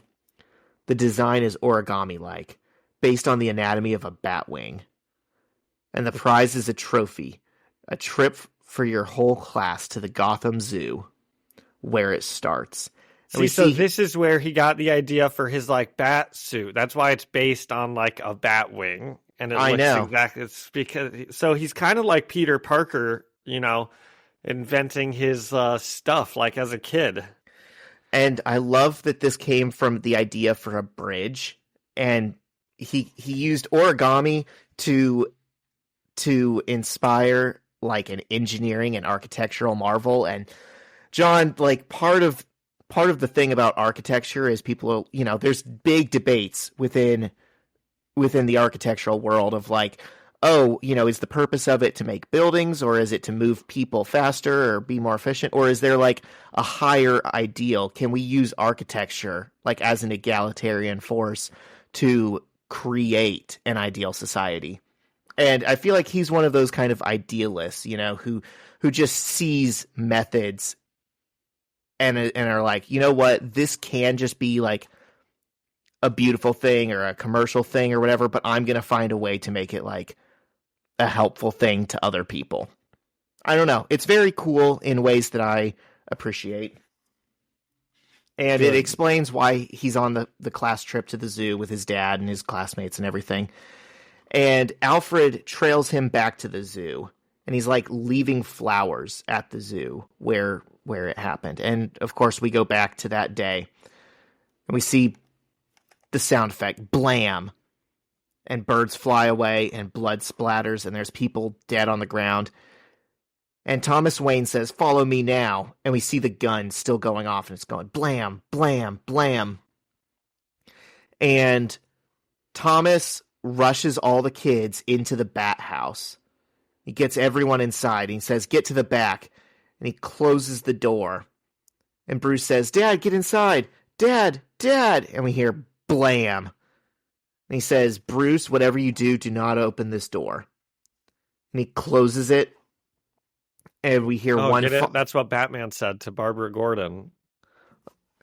I actually did not catch that, so thank you. Wow. God. Scott Snyder, you mad scientist. And we see blam, one final blam, and his hand falls off the door. And we see one flower laying on the ground. And John, I know I just keep referencing anime and architecture and things no one cares about, but this is like a Cowboy Bebop thing. It's like a big Cowboy Bebop motif is like someone gets shot in the street and like we just keep going back to this flower that's on the ground. And so we see, this is the other thing that I thought was political about this issue, but not like outright political, like it's saying a specific message, but traditionally we hear that the Waynes obviously were rich and they got killed in an alleyway by just a random, person who was trying to mug them for their money. And that's almost like, I hate to say it, but that's like the Fox News fear, like if you're upper middle class or you're rich and you go to the cities, it's just going to be this lawless place, But then this turns into, besides the zoo atmosphere of it, this happens to a teacher protecting their students on a class trip. This is like mass shootings. This is like school violence, right? Is now the origin of how Bruce at least lost his dad. It seems like the mom is alive, but this might as well have been a school shooting. The only difference is they had to tie it back to bats and have them in the bat house. And it seems more like a commentary on mass shootings, which is, the fear from a completely other side of the political spectrum. So I don't know if they're going to explore that more in future issues or what, but it's definitely... Well, I'm sure at some point we'll find out why this guy was like shooting up a zoo. Because that's not a super common place for someone to just like go in and go on a rampage. I don't know that I've ever heard of it happening. And we see the shooter in one panel, and he does appear to be wearing like a motorcycle mask or something. So this might be the origin of the party animals or something. Or, wow, okay, this would be crazy. Wouldn't this be nuts? I don't think this is the isn't case. Alfred. What if it was, though? No, it's not. I know it's not, but what if it was? Anyways, so that was his origin story we got, and now we're kind of continuing with Alfred's narration. He says, after that, you lost yourself for a while. We see a mugshot of Bruce Wayne. He got arrested for something. I would like to guess he saw someone doing something like in a, maybe a bar fight, maybe trying to pick on women or something, and he stepped in and got himself a battery assault charge, but it was like for a heroic reason. I'm just riffing here, but I'd like to think if Batman is getting arrested as Bruce Wayne, it's because he fought someone who he saw doing something they shouldn't. Okay. You're just riffing. So Alfred is tailing him and he's trying to find out more about Batman, and we keep seeing the motif of these cartoons that are like bats hang upside down, bats walk on their hands. It's just the like little infographics that were in the page that Bruce was carrying, and he definitely takes it as inspiration. We see that Bruce Wayne was a standout football player, but he got injured. But Alfred's like, I've seen the x-rays. You faked that injury. You just wanted to give up on football. But why? You were good enough to go pro. He's like, because you were saving your body for last night, for all of this that you're doing. You studied applied mechanics, chemistry, psychology, military theory, everything you needed to prepare. And then you came up to Gotham. And he says you worked in the power grid, the water department, you interned at City Hall, learning your city, the body, the brain, every damn part of Gotham, until finally you come full circle. Creating, building, you even break what you fix. You've built something here, Bruce. I see it now, and it's truly impressive. And we see another shot of the skyline. It might be the same one. We see the four towers that loom above everything else. And Alfred says, but I've taken down men like you all over the world because you're crusaders, and crusaders always have weaknesses. And yours is sitting right there. And we see he clicks a gun. Alfred does. And Bruce Wayne gets home and is talking to his mom, who we don't normally see because she's usually dead. And he's like talking to her, and Alfred's thinking, I could kill you right here in front of her. It'd be easy. It's what I should do. And then he gets a text from his own daughter, and she says, never contact me again. And Alfred looks back and he says, but you're just a fucking kid. And he lets Bruce go. And then we see a shot specifically of the 4 towers that I say are supposed to be Billionaire's Row. And they're like rising above the clouds. So they're all we see. We don't see anything else from the city. And we see Alfred sneaking around up there, and he says, pretty smart, mate, hiding out in the top of these buildings. All the top floors are owned by companies and oligarchs who never use them. Just hollow investments. You know this, though, because you worked on them. But I'm closing you down right now. And so that's just more confirmation. Oh, so these 4 buildings were kind of like Wayne Enterprises. Huh. No, I don't think they were. I think they're supposed to be the literalization of Billionaire's Row. But they're where Bruce Wayne hides out. Well, yeah, sure, because no one else is using him. He's a squatter, basically. And he's in his Batman suit. He's ready for Alfred. And he's got Alfred's gun that he took from him last time that could kill him in one shot, which I was thinking to myself, can't any gun do that? And Alfred's like, give me the gun, kid. You're no killer. And Batman shoots the out of his face. We see, blam, it's a big shotgun blast. And we see Alfred fall backwards, and we're like, holy shit, is this really our Batman now? Is he that absolute? Did he just blow Alfred's face off in the first issue with a shotgun? And he starts revving up his motorcycle. And we know Alfred's not dead because we keep hearing his narration. And it says, and then a few things happen very fast. First, I realized the little modified my prized shotgun to be non-lethal. He ruined it. Second, I hear the very gun clatter by my side, as though he's saying, keep it. Third, I hear this, the roar of my own damn bike. So Batman stole his bike, and I don't know why the bike was with him all the way up there, like in the top floor of this skyscraper. But it is for some reason, and Batman rides it out the window, and he says, fourth, I hear his voice as he tells me, you're not the only one who follows people. So Batman knew he was being trailed the whole time, and he says, and lastly, I hear the sound of glass shattering as he rides out the window, 1,000 feet up. John, this is just the coolest thing I've ever seen. I'm sorry. This is like if Fast and Furious was good. And, this is pretty cool. We see Alfred's face is all like shot to hell with little itty bitty bat.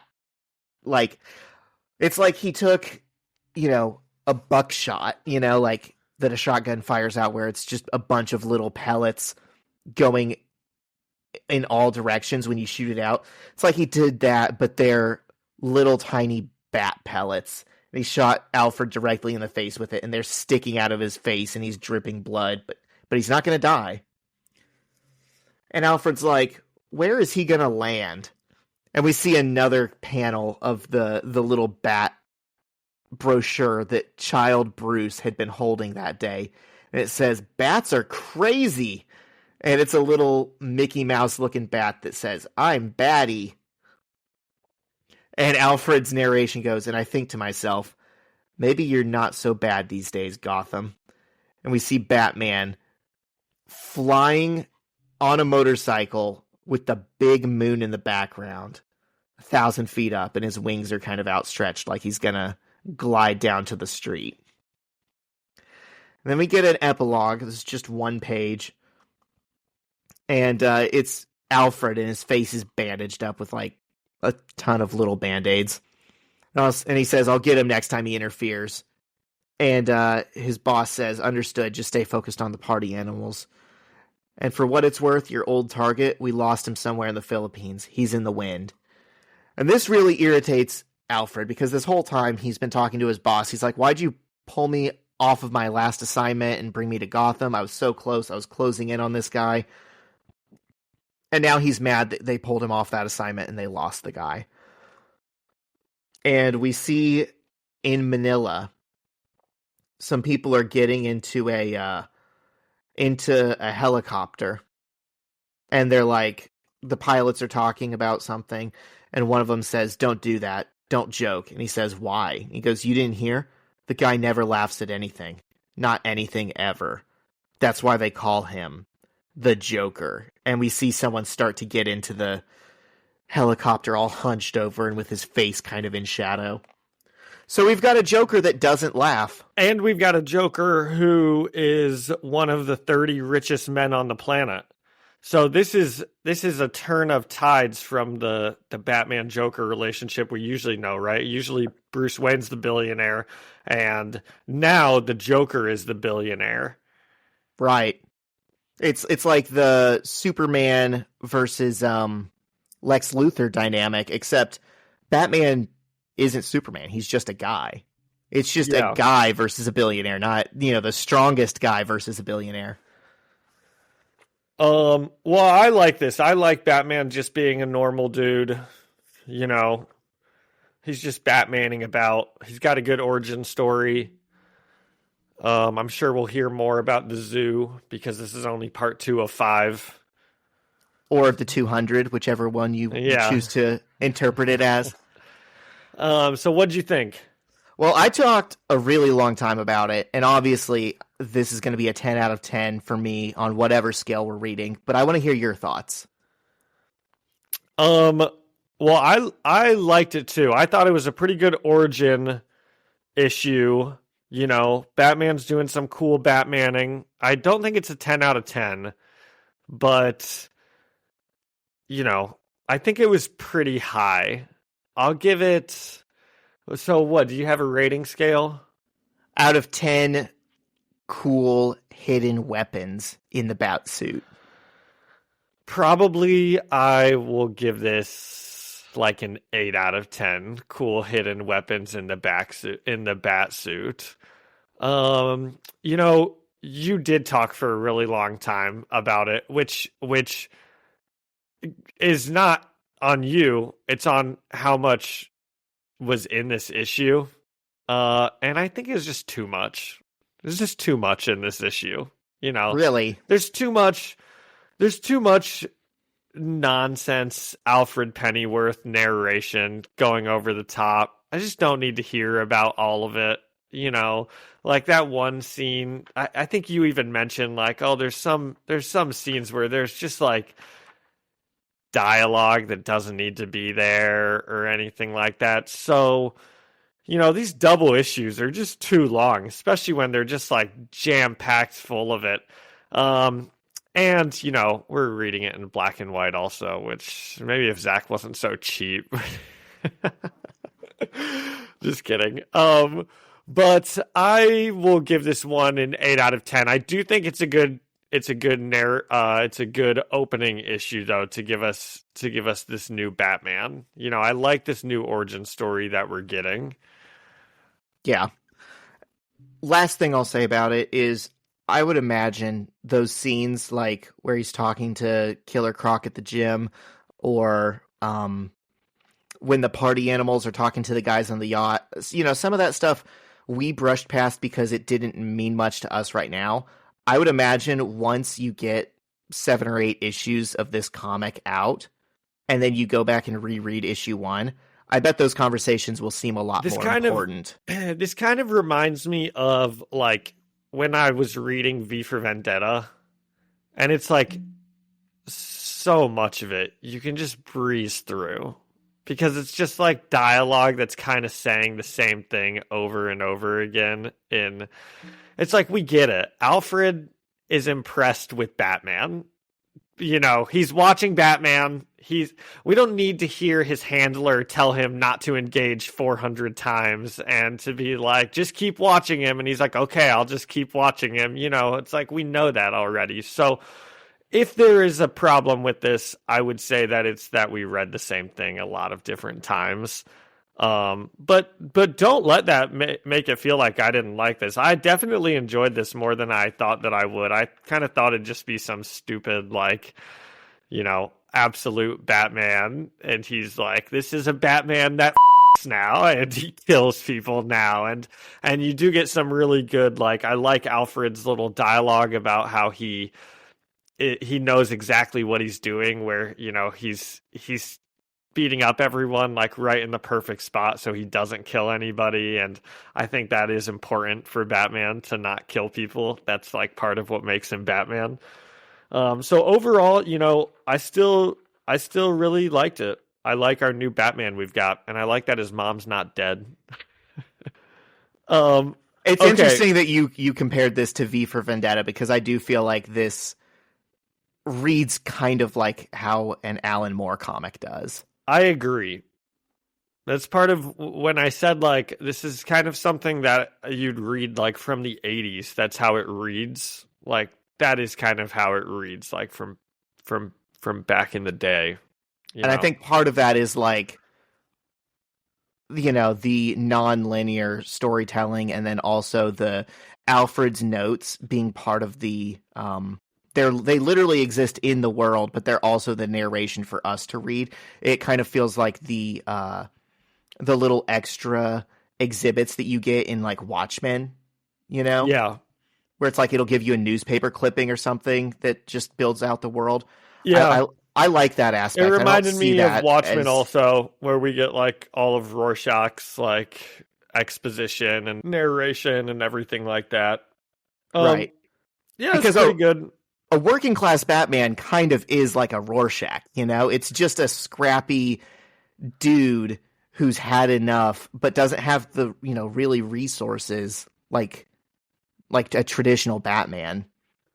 Okay, issue 2, The Zoo, part 2 of 5. Guys, this one's really in depth also. Basically, this is just Alfred narrating to us over panels. I know I mentioned that, but back at the zoo, we begin, and a young Bruce is screaming for his dad to open the door before he turns around and screams as all of the bats enclose around him. So this is where we get our little, this is like our Bruce Wayne origin story of why he's scared of bats. And back in the present day, Alfred continues to narrate the story, explaining to us what has happened. He says the party animals have escalated their attack on Gotham, and in return, Batman has escalated his attack onto them. And we just get panels of Batman kicking butt. He's just running through piles of party animals. And like Zach said, like all of his suit has a reason. Has like a fighting reason to it. He's using his bat hooks to like hook them, and he's got like knives like in his back, like Zach said, where he like pops them up and knives like come out of his back that he can then like use to fight. I don't think that's what's happening here. I think those are knives that he got stabbed with. I don't. I looked at these panels for a while, and I don't think that's what's happening. I think that these are Batman's swords, that the reason they are bloody is because he has used them on other people, not because they were used on him. Because we don't see him get stabbed, and even like look right away in like the very first panel, he's already got these knives sticking out of his suit. So I thought about that a lot, and you could be right. He could have gotten stabbed, but I think that these are Batman's knives or swords that are in his suit for him to pull out and use. Maybe. But we don't really know. But part of what also makes me think that is how symmetrical they are on his back. That's true. Dude, these bat hooks at the ends of his cape are just the coolest thing ever. They're very cool. This Batman is pretty awesome. He's very absolute. And he's just kicking butt.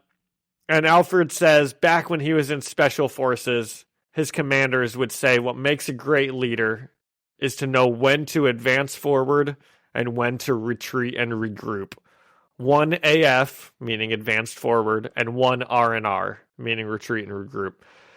And as he says this, more party animals are being sent by Roman Sionis, who we know is Black Mask. And he says the more party animals he sends, the more he thinks Batman will determine it's time to retreat and regroup. And yet, and then we see more panels of Batman just obliterating hordes of party animals. And he says everything Batman does, he plans out, and he uses everything to his advantage. And these are key Batman qualities, that he's always got a plan.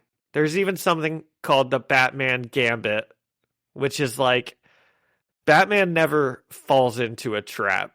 When Batman falls into a trap, it's because he's wanted to fall into a trap. Everything that happens to Batman happens due to Batman's plan. That's like that's a trope, And we can see that these party animals, they've got him surrounded. He's hanging upside down from the ceiling and they're all like in a pool of water below him. And Alfred's like, yeah. Tell us how we got there, because this is really cool. I don't know. Do you want to? It's not in my notes. So they were fighting Batman in the Gotham Aquarium for some reason. And they're like, haha, we've got you surrounded. And he took his bat hooks and he just busted the glass behind him and then jumped up on the roof. And so they're like first of all, they get washed away by like a wave of the water coming at them. And he's hanging up on the ceiling and they're like, okay, well, hey, you got us wet, but we're still going to kick your ass. And this is where Alfred is like, every time it looks like you've lost your advantage, he does something. And he says, like that time you used vinegar to turn salt water into hydrochloric acid, and Batman drops like a little tablet from the ceiling, and the water that they're all standing in turns to acid, and they all have to like run away because they're getting burned. And Alfred is just watching this kind of from his computer, laughing to himself about it. It's so fun how clearly Alfred is like a fan of this guy. He's like, wow, as one professional to another, game respects game. Yeah. And so this is where, so he explains that Batman has stash houses all over the city, caves he calls them. And he says he's plotted them all on a line to determine where others might be located. And he's looking at his graph of Batman's safe houses, and he says, if anything, he's certainly committed to the bit. And we see Alfred's computer monitor that has the map plotted out, and it's all plotted out in the shape of a big Batman logo all around the city. And John, we famously, we love a guy who's committed to the bit. We do. And it is funny that Batman is committed to the bit. He's got his safe houses mapped out in the shape of a Batman logo. And Alfred says when Batman isn't Batmaning, his routine is monastically tight. And he says he goes to work, then he goes into the shadows. He barely even visits his mom anymore.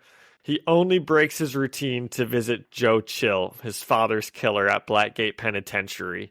And Alfred says he doesn't have audio of their meetings, only visual. So he doesn't know what he's saying. But whatever it is, it makes him like Batman that much more. I wonder what he's saying, too. I know. So Alfred's handler tells him that he needs to remove the protections that he has on Batman. But when he does this, the party animals quickly find Batman's caves, just as Alfred did. And Alfred, talking to himself, he says, I try to picture Bruce up there.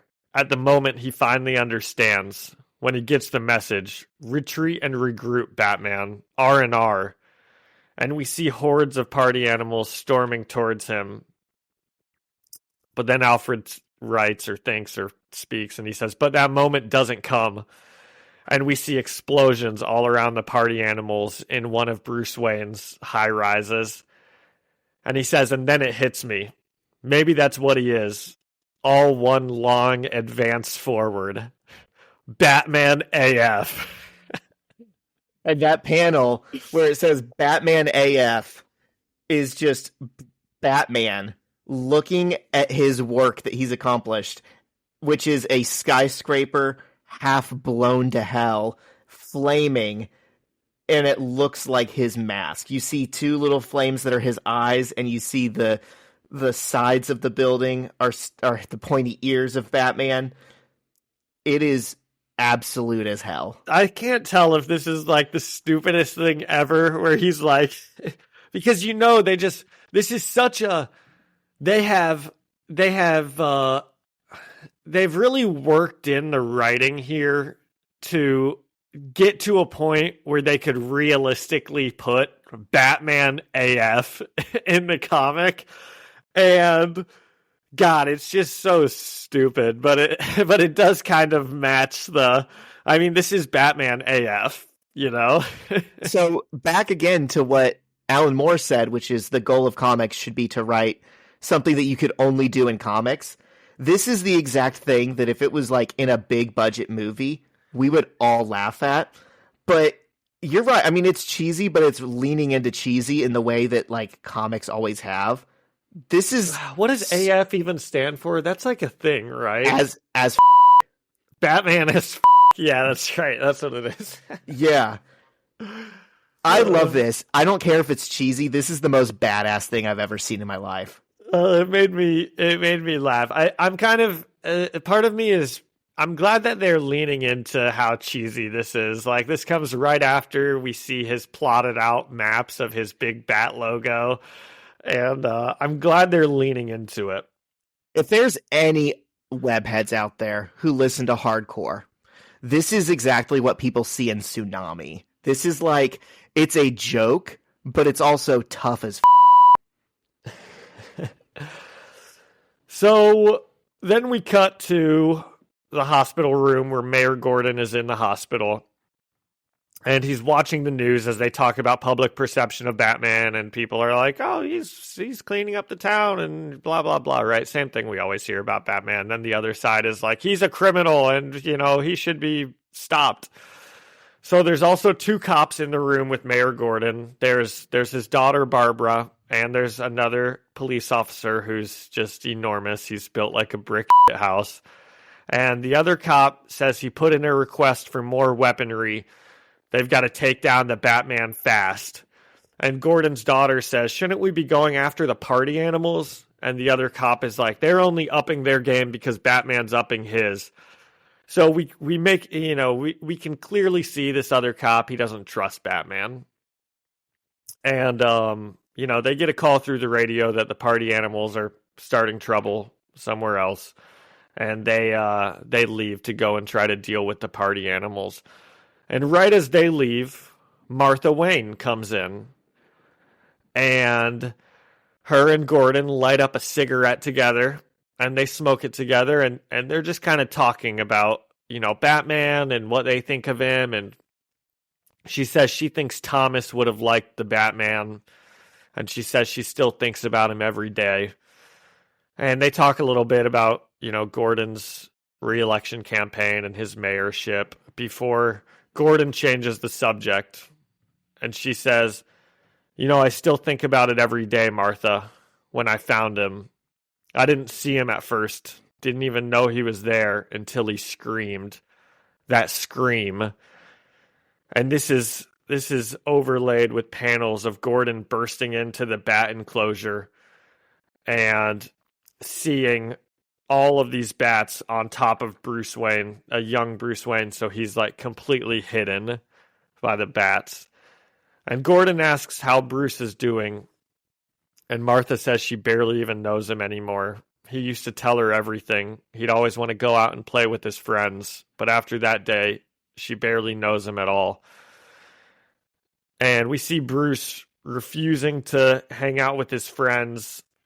He's just kind of looking at his #1 science medal. That was obviously the reason they were all at the zoo in the first place. And she's like, come on, just go go say hi to everybody, and Bruce screams at her to just leave him alone.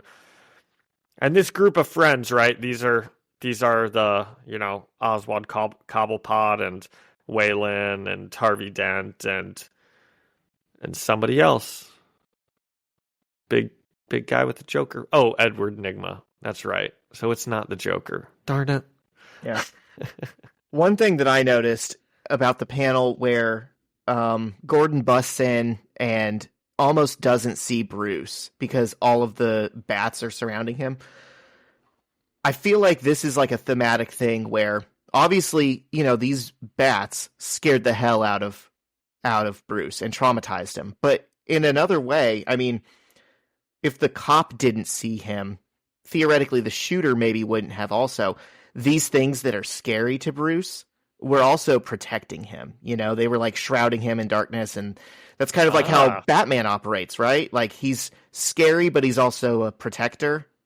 Yeah, I didn't really catch that, but that is true. He's being birthed from these bats. Yeah. Like a Batman. Oh almost. Yeah. I thought you were going with the I was born into the darkness. Let's see. So one of these kids has a pretty big smile. He sure does. I would have bet anything this looks like a child Joker. It still could be. And in the present day, as we see Martha, talking about how Bruce doesn't really wouldn't go and hang out with his friends, we see Bruce has showed up for the weekly poker game with all of his buddies that Waylon in Zach's issue had talked about being like, yeah, we never see you at poker anymore. And so Bruce has showed up to play in the poker game. And we can tell this is a pretty rare occasion. They're all like, whoa, look who decided to show up, And I didn't really catch all this in your issue until we did the reread. So I kind of put in here, I said one of them is named Ozzy, probably Oswald Cobblepot. Another guy's named Harvey. And they're like, oh, Harvey, you're such a f***ing Two-Face. And it's like, oh, okay, a little on the nose there, but we got it. Harvey Dent, Two-Face. And another one of their friends is missing. They look at an empty chair and they say, anyone hear from her lately? And I said, I'm guessing this is Selena Kyle, who we know it is, because in Zach's issue, they do mention Selena by name. And Bruce and Dent are in a hand. And as they're playing the hand, they're kind of talking, and Bruce shows his friends one of the party animal skulls, and it's got a computer chip in it. And he says if they can decode the chip, then maybe they'll be able to find out where the party animals are heading next. And this is why Bruce must have come to this poker game, because he needs something from his friends. Because apparently Eddie, who we're guessing is Edward Nygma, although we don't know for sure, he's like a big computer whiz, and Waylon Jones is also there, who we obviously met before at the gym. And so he's asking Eddie to take a look at this computer chip and try to figure out what it is and everything like that. Or maybe he's asking Oswald Cobblepot that. I can't quite tell who he's talking to at different points in this, but he's going there to try to get information about the party animals. And Bruce and Dent finish their hand, and Bruce wins. He's got 3 aces. Harvey Dent has just a terrible hand. It's not. He's a bad poker player. I know. I love that. Of the two of us, you're the poker guy, and you finally got to do an issue where people are sitting around playing poker. Okay, well, here's the thing. Harvey Dent has 7-5. They're playing Texas Hold'em, so there's 5 cards on the board. You get to use those 5 cards to make your best 5-card hand out of the 7 potential cards that you have. Your 2 cards plus the 5 on the board. Harvey Dent has 7-5, okay, and on the board there's 7-5. So theoretically he has 2 pairs. Except actually no, he doesn't, because there's also 2 aces on the board. which means Harvey Dent actually has a pair of aces and a pair of sevens. So he doesn't have a good hand here. You know, all he really has is a pair of sevens. And Bruce Wayne is putting in some big bets into the middle of this pot, right? He raises $20, and Harvey Dent raises him 200. Now, maybe this is a bluff. He's turning his hand into a bluff, but I don't think so, because he really thinks those 2 sevens are going to win him. Because we're specifically showed his hand of 7-5 a couple times, so I think it's more supposed to be like, oh, he's got 2 pair. He's got a good hand. I think whoever wrote this maybe doesn't know that much about poker, which is fine, you know. So anyway, let's see. I think Bruce obviously ends up calling, and then yeah. So Bruce obviously wins. He's got his 3 aces. He takes the pot, and Bruce is like, I've actually even got 4 aces if jokers are wild, because he's got a joker in his hand too. And they say jokers are never welcome here, Bruce. Like okay, a little on the nose, like the Joker. You get it, guys? Guess what? If I'm Harvey Dent, I'm asking for a re-deal on this hand. What, there's jokers in the deck now? This is not a fair hand. Okay, I'm getting my money back. I'm calling the floor. Yeah. And Bruce's friends tell him, I don't know, man. I didn't quite follow all this. This was like your panels where they're just like telling us about like mob stuff, and it's like, so Bruce's friends are telling him some info about the party animals, and they're kind of explaining about someone running for Hill. Someone named Hill is running for mayor, and maybe they're in with the party animals or something, and they got to find info about Hill and blah blah blah, right? So as this is happening, Batman is standing on a rooftop. Now we're in on Batman, right? As this narration is happening, and Batman is breaking into this Hills campaign office to try to find some information about the party animals or the mob. And he's standing on the rooftop. I said he looks pretty big. He looks pretty muscular. His logo looks very rectangular. It's pretty absolute. He looks very cool. And he scales the building. He breaks into Hill's office. He's looking for a file. Okay. I was going to see if you were going to call this out. I'm going crazy trying to figure out what this means. There's a panel as he's going in through the window where the forefront, like the focus of the panel, is a sign that says Hill for Mayor and has the trans flag behind it. It's literally blue and then white and then pink in the exact shades and order as like the trans flag. And the name Hill is capital H, lowercase I, capital L, capital L. And I'm wondering, why did they make one letter lowercase? Does any of this mean anything? Usually when you put something in the forefront of a panel, it means something. You're trying to tell us something. I don't understand this at all. Because I don't for a second believe Gordon is being challenged for mayor by a trans person that we've never heard of. It just doesn't sound like that's the case. I wonder if this is actually red, white, and blue, but just the way the lights are, it's coming across as pink. You know, it definitely does look like the trans flag, but I don't get the feeling that they're trying to say like, oh, the candidate that is like pro-trans is like in with the mob and the party animals. I wonder if we do see this sign anywhere else in these issues, and it's actually red, white, and blue. Interesting. But that's a good catch. Even if it was, then it looks like the France flag. I don't know. And maybe this person's French. Maybe it's a French trans mobster that we should be afraid of. It could be. But that is kind of interesting about the capital letters and the lowercase letters. I don't know. So Bruce is breaking into this office building as Batman, and he's looking for a file, and he's saying to himself, he's like, where are you? Where would this file be? A golden chest with this information. And he's like, a golden chest, also known as an ARK. And he sees a file titled ARK, ARKM.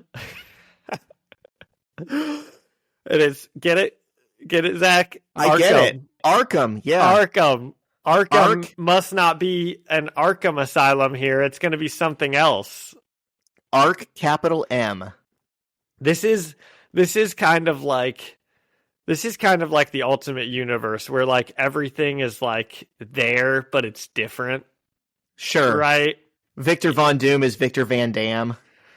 And it's like, oh yeah, we've still got an Arkham in here, but it's not the Arkham Asylum that you all know. You know, we still got all these villains, but they're not quite the same people that you're used to. Everything with a twist. Yep. But this all turns out to be a big trap. The party animals knew that he was there. As Batman's looking at this computer, I'm guessing that this is the actual Black Mask. This is Sionis. This is like the leader of the party animals. His face comes on the computer screens, and he tells Batman, you know, they knew he'd be there, and basically they're about to blow up the building with the office in it. And one of the other party animals, he shoots a big bazooka at the building, and it blows up. But Batman is just left standing there in the office, surrounded by smoke and flames as he plans his escape. And he pries open the elevator shaft doors, only to find Alfred there waiting for him at the bottom of the elevator shaft. And Alfred's like, I think we can help each other. He tells Bruce he has a car hidden out back that can help get him to safety, unless Bruce has one closer. And Bruce says, you're standing in it. And the entire bottom of the floor that they're on turns into a big, humongous Batmobile, big bat car. And it's pretty absolute. It's so absolute. John, do you know what the Killdozer was? Yes, we talked about it. This is like the Killdozer. This is the Batman with a Killdozer. Yep. And he smashes his way out of the building, and he's rolling over police cars. And then we cut back to a young Bruce after he has said he doesn't want to play with his friends, and he chucked his number one science medal outside. But he hears someone say, you know, he's like moping in his bed, kind of looking down, and he hears someone off panel say, "You lose something?" And it's Selina Kyle sitting on his windowsill, and she's got like cat ears, and she says, you lose something, and she's sitting there with his medal, and she says, get up, you're coming with me. And that's where it ends. Good end. Because I only had a 22-page issue and not a 44-page issue like Zach. Yeah. So basically, you guys remember in the old days when we would do 3 issues an episode? Yeah, you're welcome. We went back to that. I thought this one was a little bit better than the last one. You know, I kind of liked all of the corny stuff that we are getting. The Bat logo made out of his Bat caves and the Batman AF, you know. And what was the final thing? I like that I like that the big building turns into a big Bat car. That's pretty funny. The Bat car is great. There's some pretty absolute scenes of Batman, like, you know, I'm liking the way that he's drawn in this and how cool and overpowering he looks. He looks like the biggest gym rat. Like this dude just, he doesn't even look like ripped. But he looks bulky, if that makes sense. He looks like someone that should reasonably be able to go toe-to-toe with real superheroes. Yeah. Like, and I think he can. When he goes to the gym, he's not worried about, like, cutting or anything. He's just maxing out every rep. He's just a brick house. And so I will give this one an 8.5 out of 10 old neighborhood friends who grew up to either be criminals or vigilantes. We've all got them. Yep. I'll give it a 9 out of 10. I think I really like it, but I don't like it quite as much as Zach, you're like loving Absolute Batman, it seems. I tell you what, I am going to be... This is going to sound sacrilege coming from me. I have officially stopped picking up all the new issues of X-Men and X-Men related titles because it's just not good anymore. And I knew it wouldn't be when Krakoa ended, but I gave it a chance. I'm going to be replacing my X-Men purchases with Absolute Batman. Okay. I'm going to keep up with this one. Well, maybe after you read them, we'll have to meet up so you can give them all to me. I won't make you keep buying me Absolute Batman issues. We can try to share. Yeah. Okay. Can do. By the way, you know the price of Marvel Unlimited goes up every year it charges my card? Are you serious? I'm dead serious. I'm pretty sure when we originally bought this, it was $60 a year. Then it was like $65. And the last time my card got charged was $73. Jeez. I know. Inflation. I didn't even notice. Yeah. I'm sorry. I don't care. I mean, it's not that big of a deal. It's like an extra $8 for the year, but I get alerts on my phone every single time my card gets charged. So that's why I specifically know how much it is. You know, I'm like, $73.99 from Marvel. What in the world is this? Well, Devil's Advocate, it is still infinitely cheaper and more convenient than going to the comic shop. Definitely. For back issues. And Devil's Advocate, they are adding to it every year. So you are getting more every single year, you know. That's true. And they're really going all out with like the exclusive stuff that's only on there, like the Infinity comics. I'm sure you haven't read those. They kind of do this. They're made just for the app and they're exclusive to the app. And instead of like scrolling sideways, like how you would read a book, they scroll like long ways. Oh, like cool. how it's intuitive to read on a phone or tablet. Well, Absolute Batman, pretty good opening showing here, I'll say. Yeah. Just depends on where it goes. Yeah. Who knows? I wonder how long of a run this will be. That's what I was wondering too. That's also what I wonder about like the current Ultimate Spider-Man run.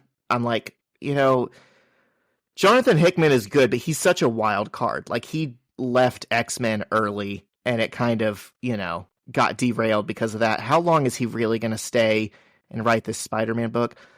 It seems like Scott Snyder is pretty loyal to DC, so I'd imagine they'll have him keep making it as long as it's selling. And there's an Ultimate Superman, or Absolute Superman. Yeah, it's like their Ultimate Universe. They're doing a whole thing with it. There's Wonder Woman, and I'm sure they'll be adding more titles. Yeah. Well, we probably won't cover this again on this pod. I doubt it. But I might give, regular updates about if I'm still liking it or not. Yeah, you should. As you should. Yeah. All right, man. You got anything else? I don't have anything else on Absolute Batman. No. What else do we have? What else do we have for the listeners here before we take our hiatus?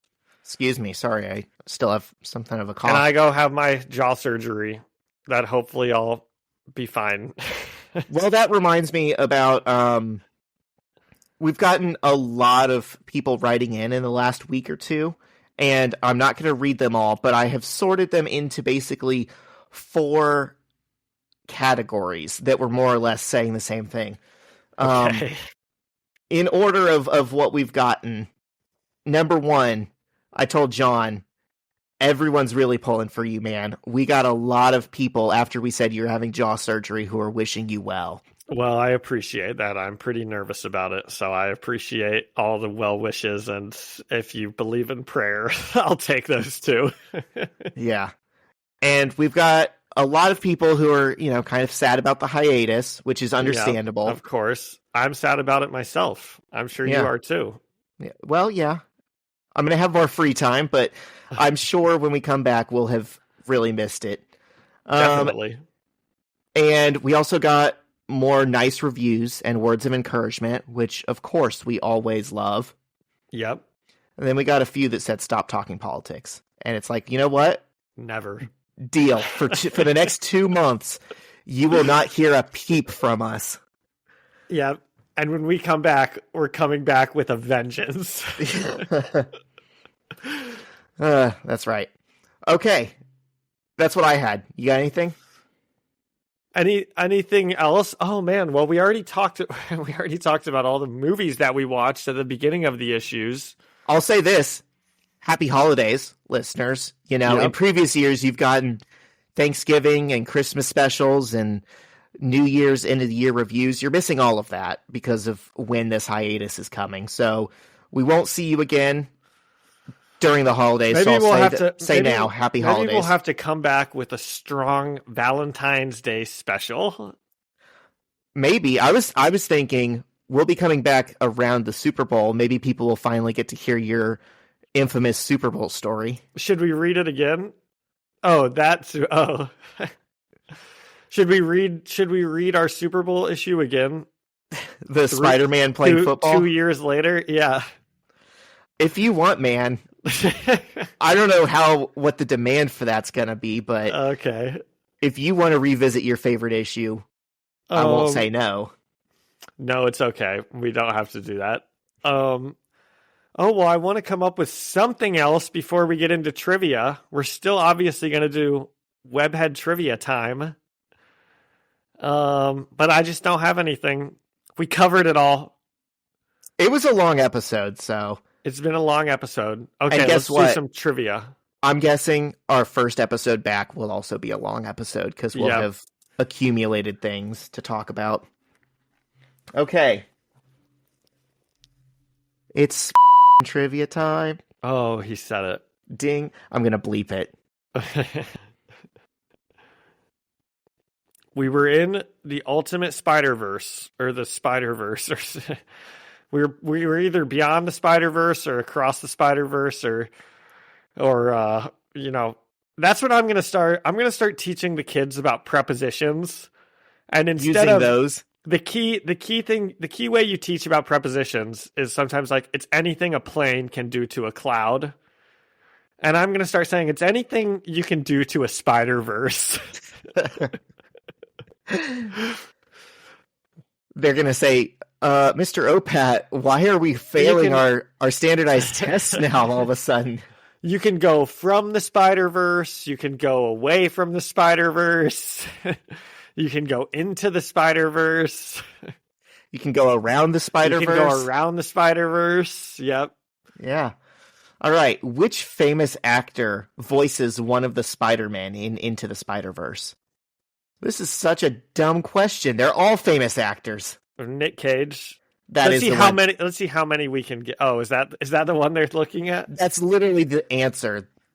Let's see if we can come up with all of them, Zach. There's Nick Cage. There's John Mulaney. There's Jack Johnson. There's Pine. There's Chris Pine because he's like just the first one. Yep. Yeah. I actually don't know who voices Miles Morales. And I think the only other one we're missing is Penne Parker. Well, Haley Steinfeld is Gwen. There's Haley Steinfeld. Okay. Oh, there's Oscar Isaac. Oh, yeah. There's Andy Samberg. There is, isn't he? He's Ben Reilly. That's a good one. Yeah. Yep. I feel bad that I don't know, the main protagonist who voices him. Well, he's not a famous actor. Oh gosh, sorry, he probably is pretty famous. I think he is. I think he's a singer, isn't he? I think he's more famous for music. Well, I believe it's not Childish Gambino, is it? Even though he wanted to play. No, it's not. Yeah. Anyways, all right. Which film did Tom Holland deem the best one of these movies? All of the Spider-Man movies? Yes. What did Tom Holland think was the best one?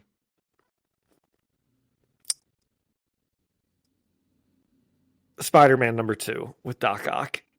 No, Into the Spider-Verse. And you know what? I don't think he's wrong. I do. I like the animated ones, John. And hey, guess what? We reached the end of the trivia book. You went through all of this. Every single one of those? You did every single one of these. We should have kept a running total and seen what your score was for the entire book. Well, I think we did, and I'm pretty sure I got them all right.